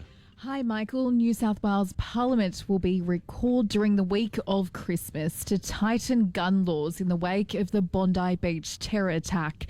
MPs will return on both Monday and Tuesday to discuss new legislation. New South Wales Police Commissioner Mal Lanyon says the force will provide appropriate duties for the probationary constable shot in the massacre, depending on the nature of his injuries. The 22-year-old lost vision in one eye. Road access around Bondi Beach has partially reopened following Sunday's mass shooting. Northbound traffic is now open along Campbell Parade. And former Treasurer Josh Frydenberg is demanding immediate government action to prevent future anti-Semitic terror attacks. In sport, Usman Khawaja is making the most of his surprise recall to the Australian Test team. He's 70, not out on day one of the third Ashes Test, with Australia 4 for 161 in its first innings. Thanks, Michael. There'll be more news and sport at the top of the hour. On afternoons, a finance update for Pretzel Wealth and Finance. For trusted financial planning, just Google Blake went to Pretzel. Well, let's have a look at the world of finance today. Scott Phillips, of course, joining us from the Motley Fool, fool.com.au on this Wednesday. G'day, Scott. Michael, good afternoon. Treasury Wines, they've been having a little trouble in the US, but now that's dripped over into China, has it? Yeah, they really have. I should say I own shares, mate, up front, just so your listeners know. It's really interesting. I mean, effectively, Chinese, American and Australian consumers are all drinking less wine. And the company's trying to work out whether this is an ongoing problem or something that's a bit of a one-off or a transitory thing. But yeah, basically, they had assumed they were going to get certain levels of not only the company's own growth, but the wine market in general simply isn't growing as fast as they'd previously expected. And so they're really struggling. I should say, too, the other thing, I mean, Treasury owns Penfolds and a lot of other wines. I say it that way deliberately because something like 80% of their profit this year is going to come from the Penfolds brand alone. The rest of their wines, particularly, I've got some luxury stuff in America, but Wynns, Lindemans, others that this is all I've heard of, are really, really, really unprofitable. They basically just break even with some of this sort of stuff. So it's Penfolds and everything else. But at the moment, the luxury business in particular is suffering, and that's where they make most of their money. Chinese and US demand falling. They're going to pull some inventory out of those markets, basically to try and shore up the brand. The good news, I suppose, if you are a long-term shareholder, as I am, they're protecting the brand at least. They're not going to go and discount and try and drive sales in the short term. What that does mean is you're going to have to give up those sales in the short term and hope the wine market comes back. Interesting too, we're seeing a lot of young people drinking less alcohol. They're drinking either zero alcohol stuff, or they're going to the soft drinks or drinking something else. And so, yeah, Treasury and other winemakers have, frankly, brewers as well, trying to work out whether this is an ongoing issue, whether they've just got simply a smaller market because we're making different choices, or whether it's a bit of a fad, a bit of a change that is short term, and maybe drinkers will return to wine in due course. Oh, we'll see. Markets and dollar today. Both down 0.1%, making it nice and easy. The All Ords, 8,869 points. The dollar, 66.25 US cents. Thanks, Scott. Scott Phillips here from the Motley Fool, fool.com.au. A cricket update brought to you by Spinalese. Neck pain, headaches or snoring holding you back? Switch to the Spinalese pillow designed to support better sleep. Discover more at spinalese.com.au. The cricket's at Adelaide. We're talking here at the third Ashes Test, of course. Day one at the Adelaide Oval. Australia up 2-0 in the series, but a bit of a rocky start to the session, but then Usman Khawaja and Alex Carey have put on a pretty strong partnership here. Australia 4 for 165. Now Alex Carey 37 off 50 balls, so he's sort of doing a one-day effort there. Usman Khawaja 70 off 104. So it's ticking over pretty nicely. Usman Khawaja's recall to the team being justified here. So Australia 4 for 165 in Adelaide. Hi, Leon Delaney. Today on Canberra Live, controversial 25-metre Phillips swimming pool gets approval. Developers are shying away from Canberra's land releases as they're too expensive, and Canberra's junior doctors report improved well-being. Canberra Live from 3 on 2CC. Some internet plans get you in with a low price and start going up pretty quickly after. Vodafone's fast, reliable fibre internet isn't one of them. Switch for just $40 a month or $60 a month if a speedy 500 megabits per second feels more on your level. Either way, you'll pay the same price every month after that. So call 13 83 28 or head to a Vodafone store today. Newly connected Vision premises, select areas only. Estimated typical evening speeds of 50 or 500 megabits per second, 7 to 11 p.m. Speeds vary, T's and C's apply. This is Stephen Senatiempo on 2CC to let you know that Stillwell Hotel at Charlotte Pass is now open daily for summer. Located in the centre of Charlotte Pass Village, Stillwell Hotel is the perfect place for accommodation, food and drinks at the top of Australia. Heading out on the new Snowy's Alpine Walk, Stillwell Hotel puts every iconic trail within easy reach, and it's the perfect spot to grab a bite, enjoy a drink and relax after the walk. Stillwell Hotel. It's where Charlotte Pass meets, eats, drinks and stays this summer. Beat the heat with Bell Air Conditioning. Specifically designed for those who crave cool comfort. With a Dakin air conditioning system, that's your ticket to a refreshing summer. With energy-efficient solutions backed by the ACT Sustainable Household Scheme, you can stay cool and save money. Experience the ultimate in comfort and economy. Call Bell Air Conditioning at 6233 8990 or visit bellair.com.au. Bell Air Conditioning, your oasis of cool in the heart of summer. Talking Canberra, 2CC, a Capital Radio Network station. We're talking Canberra. Get down to see us, boys, quick, quick, quick. With Canberra's biggest workwear range, they'll get you looking slick. When Pat asks his question, how do you know? You know the answer, Sears, it's the only place to go. With clothes, boots, hats and heaps of safety gear. Corporate clothes and more you'll find at Sears Workwear. So get down to Sears, boys, you better make it quick. Sears Workwear, Barrier Street, Fishwick. Now you know. Canberra Aqua Park is back at Black Mountain Peninsula on Lake Burley Griffin this summer. Get ready to have an awesome day out with friends, family or colleagues as you climb, splash, slip and slide through our giant inflatable obstacle course. Canberra Aqua Park is made up of slides, ladders and best of all, our famous jumping pillow. There's something for everyone to beat the heat this summer. Check session times and book online at canberraaquapark.com. Hear that? That's your home running the way it should, with help from JML Trades. From From blocked drains and hot water upgrades to tap and toilet repairs, JML Trades delivers prompt, reliable service. And when it can't wait, we're available 24/7 for emergency plumbing, delivering professional, reliable and trusted trade services. Every job, every time. Find us online at jmlplumbing.net.au. The team at In Range Diabetes would like to thank their clients for being with them this year. Wishing you a Merry Christmas, good health and a wonderful year ahead. In Range Diabetes, supporting you every step with your type 1 diabetes. Call 131 873. Michael McLaren, thanks to Sears Workwear, Barrier Street, Fishwick, on 2CC. It is 21 minutes to 3. Thank you for being with us. 131 873. Just to repeat that from that press conference earlier from the Premier, the New South Wales Parliament will be recalled next week before Christmas, and some urgent legislation will be looked at, including a restriction on the number of guns that people can hold legally, licensed firearms. Chris Minns pointed to the fact that WA seemed to be leading the way here, but the restriction, I believe, is 5. And Chris Minns' words were words to the effect, that's, I think, too many. So I assume by that you mean 4 or fewer. Now, at the same time, we're hearing about a restriction on the right to protest following the designation of a terrorist event. So that restriction, I believe, would be blanket, not just one group or one cause. So these are things that are going to be discussed and debated, but the public's ability to gather and question that may be restricted. Anyway, all of that is going to be fleshed out in the coming days, I would imagine, as we get a bit of a sense of what that legislation may look like, what could be in that bill, and what indeed the government have in mind. The story of the day, though, today is the story of Josh Frydenberg. Make no mistake about it, if you heard what we played for you earlier, you heard history being made. That was probably the greatest speech ever given by a politician or a former politician in the history of modern Australia. You won't have ever heard better. It will be up there, I think, in the fullness of time with one of the great speeches made by a politician or a former politician anywhere in the world. I wanted to play for your edification, those who did hear it and those particularly who did not, just a couple of samples of what was an impassioned, off-the-cuff, without a note, without a teleprompter, without a piece of paper speech. It came from the heart of the former Treasurer Josh Frydenberg. First and foremost, his focus were the victims of Bondi from Sunday. Here he is. Rabbis,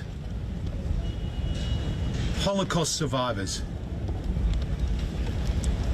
and the beautiful 10-year-old Matilda.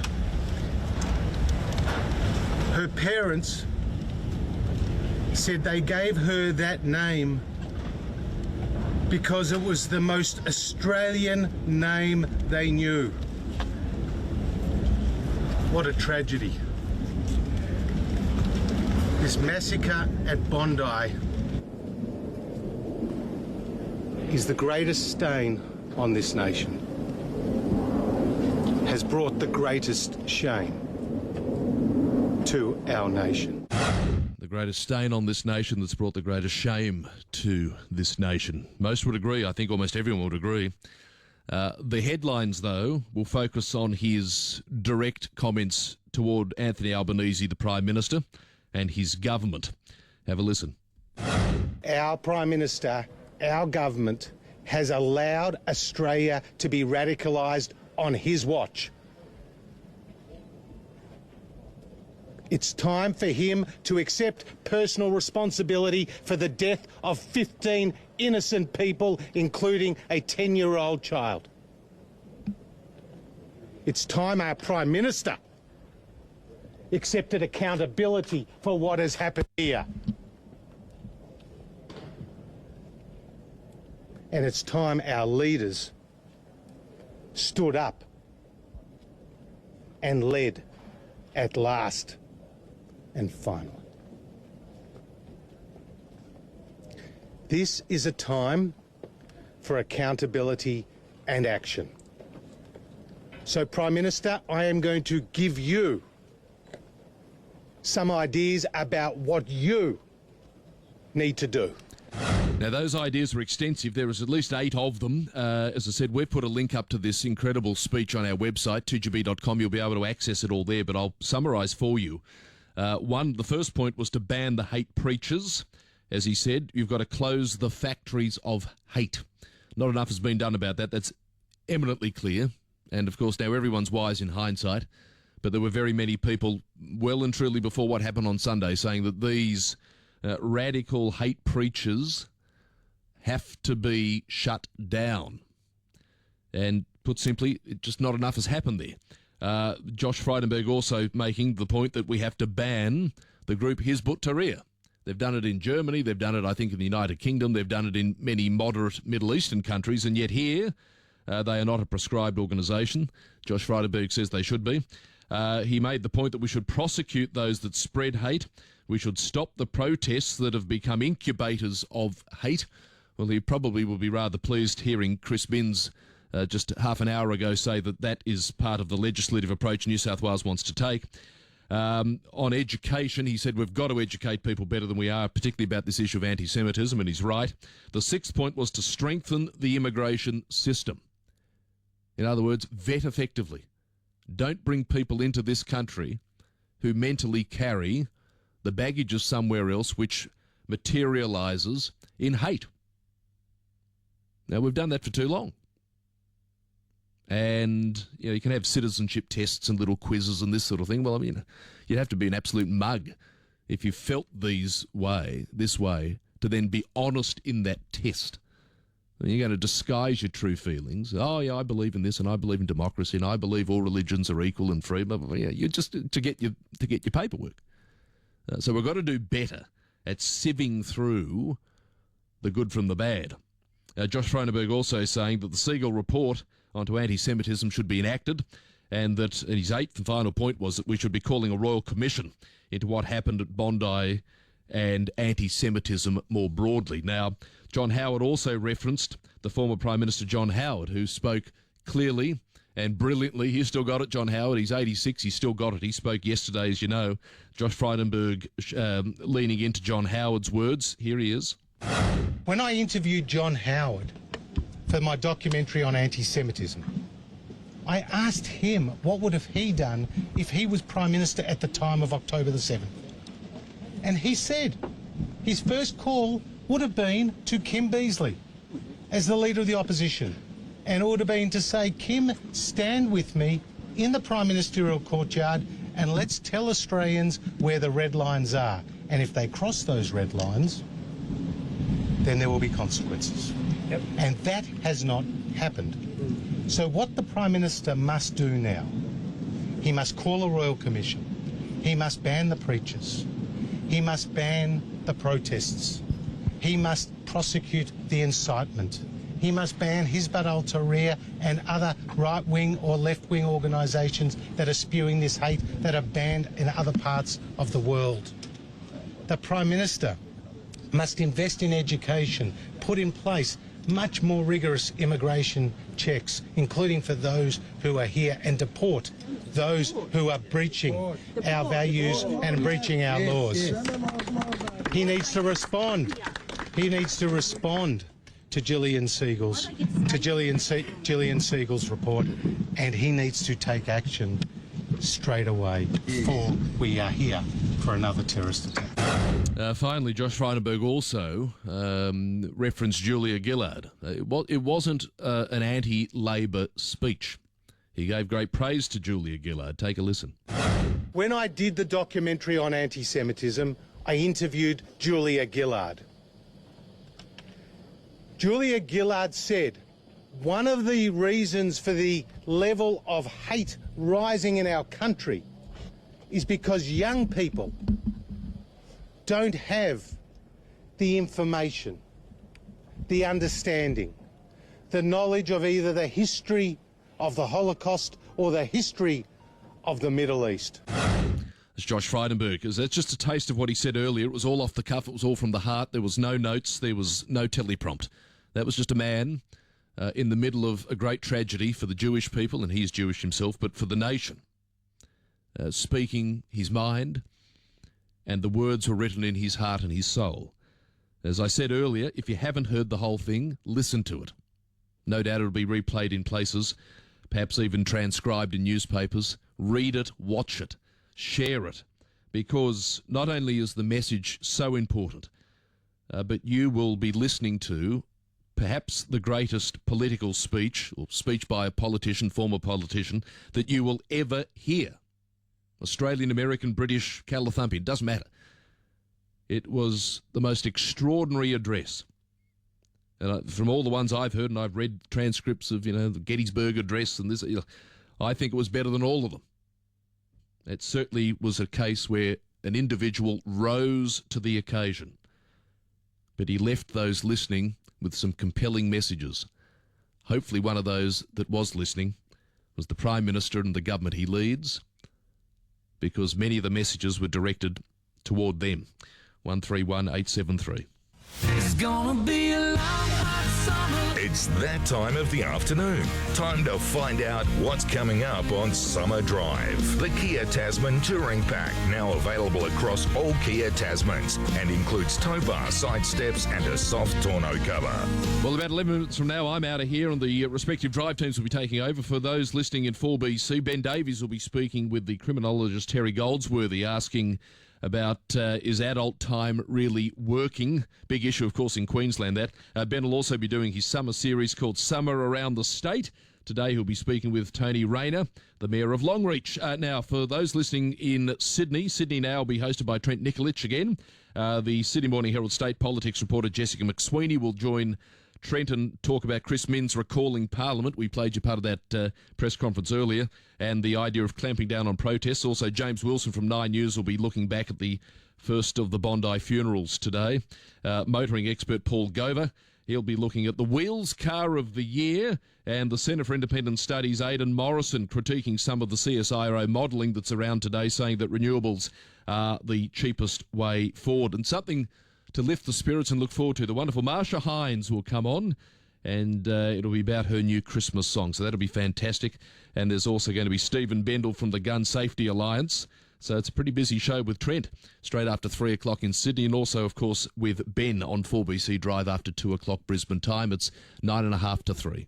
Luke Grant for Mark Levy. This isn't just a problem that needs to be solved by politicians, thank goodness, because then we've got Nunn and Buckley's, or the police and emergency services who have a clue. We all own this. We've all got to be more alert. We've all got to be aware of what's going on, and we've got to call stuff out so that it's dealt with. I don't think that's being unfair. Mark Levy returns Monday, January 19 on 2CC. Need expert help selling, renting or managing your property? Turn to Fuse Property, your local boutique agency with over 30 years of experience across sales, rentals and investment management. Licensed in the ACT and New South Wales, Fuse Property was built by investors for investors. They know there's no such thing as a one-size-fits-all approach when it comes to your most valuable asset. If you want a responsive, knowledgeable team on your side, get in touch with Fuse Property today at fuseproperty.com.au. In a world racing towards the future, there's a longing for innovation that truly excites. Philip Mazda understands the thrill of the drive and offers real excitement with the CX-60 and CX-80 plug-in hybrids. With drive-away offers, there's never been a better time to book an appointment. Pick up your new car this week with plenty of colours to choose from. That's why drivers in Canberra trust Philip Mazda. Visit philipmazda.com.au. Philip Mazda, driving the future forward today. For expertly built homes tailored to your lifestyle, choose Classic Constructions. A trusted family-owned builder, Classic Constructions has been creating custom homes across Canberra for nearly 40 years. Their award-winning team delivers the experience, quality and peace of mind you need. Whether you're building on a new block or redeveloping on your existing property, build with confidence. Visit classicconstructions.com.au and discover how you can live your best life with Classic Constructions. ACT Builders Licence Number 2012823, New South Wales 2644700C. At Cusacks, we've been serving our community for over 100 years. We're a trusted name in the furniture industry, one you can rely on. Family owned and operated for more than a century, we're proud to bring you the best, from Stressless and Lazy Boy to IMG and AH Beard. Looking for Australian-made furniture and bedding? We've got a huge range, backed by genuine service from our knowledgeable staff. Come in store and experience the Cusacks difference today, where tradition meets comfort. Cusacks.com.au. Huff and owl, puff and owl. Save it. Our trusses and frames are built with the most advanced equipment in Australia. Nothing is blowing this in. At Universal Trusses, you can put your trust in our products because we've been building roofs over Canberrans' heads for more than 20 years. Building roof trusses, wall frames and floor systems for your new home or extension. Universal Trusses, helping you live happily ever after. 52 Shepherd Street, Hugh, or Google universaltrusses.com.au. Thanks to Sears Workwear, Barrier Street, Fishwick. Call 131 873. Michael McLaren on 2CC. My apologies to Ben. I called him Ben Davies, didn't I? Ben Davis, of course. Forgive me, Ben, please. 131873. Time for Track of the Day. Tonight it's very clear as we're both lying here. All right, that's the very, very famous voice, of course, of Peter Cetera. What I want you to answer me is this. It was on this day in 1929. Which iconic Australian ice cream brand went on sale in Melbourne? It was on this day in 1929. Which iconic Australian ice cream brand went on sale for the first time in Melbourne? If you know the answer, 131873. Bit difficult for our Brisbane listeners, I grant, but the prize today, a Go Boat rental at the Spit Mossman, which will be wonderful, a Go Boat rental at the Spit Mossman. So if you know which iconic Australian ice cream brand went on sale in Melbourne for the first time on this day, 1929, bit of a clue in the song, or certainly the name of the artist, Peter Cetera, 131873.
You think you know, 131873. Actually, don't call. We've got a full board. We'll find a winner. We'll announce that after the break. Hi, Leon Delaney. Today on Canberra Live, controversial 25-metre Phillips swimming pool gets approval. Developers are shying away from Canberra's land releases as they're too expensive, and Canberra's junior doctors report improved well-being. Canberra Live from 3 on 2CC. Domain Electrical's huge AEG laundry sale is on now. For a limited time, get 30% off AEG European laundry packages with free delivery and installation. Plus, get a 5-year warranty with both washing and drying products. And receive a bonus stacking kit with shelf on all AEG laundry packages purchased. Head back into Domain and see Matt and the team and update your laundry appliances now. Domain Electrical's huge AEG laundry sale on now. 80 Colley Street, Fishwick, behind Bunnings. Are you dreaming of a coastal home surrounded by idyllic waterways, immersed in the tranquil lifestyle of the South Coast? Driftwood Shores in Churros Head is now registered and ready to build. Whether it's your dream home or a relaxing holiday escape, there's something waiting for you. Just 20 minutes from Maruya, this boutique community is close to schools, shops and amenities. All you need is a 5% deposit to secure today. Don't miss your chance to be a part of Driftwood Shores, the perfect place for you to call home. Find out more at driftwoodshores.com.au. From bespoke suits to exquisite shirts, Advani Custom Tailors is known for style and elegance in Canberra. In fact, Kumar Advani has been a cornerstone of the city since 1983. Dress for success? Advani Custom Tailors showcases a wide range of fabric for both men and women. For a personal tailored experience, go to advanitailors.com.au or call Kumar on his number 0419 27 55 33. Merry Christmas and Happy New Year from the Advani family. Talking Canberra, 2CC, a Capital Radio Network station. We're talking Canberra. Heading out with your mates? Plan ahead to get home safe. Every ACT policing vehicle can enforce the road rules anywhere, anytime. They don't just stick to main roads or certain times of day. ACT policing can carry out random breath tests and mobile drug tests anywhere, anytime. So if you drink or take drugs and drive, you can stop it or cop it. Visit act.gov.au/road safety. Just because I live in an older house doesn't mean I can't have all the modern conveniences. With PAC Kitchens and Joinery, I can have stylish and functional spaces in every room. Like a modern kitchen, a beautiful bathroom, practical space-saving built-in wardrobes and efficient storage in my study. PAC Kitchens and Joinery have all their own trades, so coordinating my renovation is hassle-free. Visit packitchens.com.au and make a showroom appointment today. Being an elder in the community is a responsibility. It's about passing knowledge and teaching to the next generation. This is why I don't smoke. We need to be healthy to be there for our children, grandchildren and great-grandchildren. We are the caretakers of this country. And as the caretakers, we need to be healthy and to keep the country healthy. Even though people smoke all around you, it's your choice not to smoke. Contact us today at Winunga. Tackling Indigenous smoking. Make someone's Christmas special this year. Indulge her. Spoil her. Treat her with lingerie from Stephanie's Boutique Lingerie. Find them at Monica Arcade, opposite the Lawns, Monica. Call 131 873. Michael McLaren, thanks to Sears Workwear, Barrier Street, Fishwick, on 2CC. Thank you for doing so. Well done to our winner, Bill at Campbelltown. Of course, the answer was Peter's. Peter's Ice Cream. On this day in 1929 in Melbourne, it's gone from strength to strength. You're off to the Go Boat Rental at the Spit at Mossman. You'll love that. Good on you, Bill. By the way, news just from Adelaide. Kawaj is just gone for 82. Caught out in the deep, Australia 5 for 185. You'll be kept up to date throughout the afternoon with the cricket. I'll see you tomorrow. This news for Malaganas Edwards Johnson.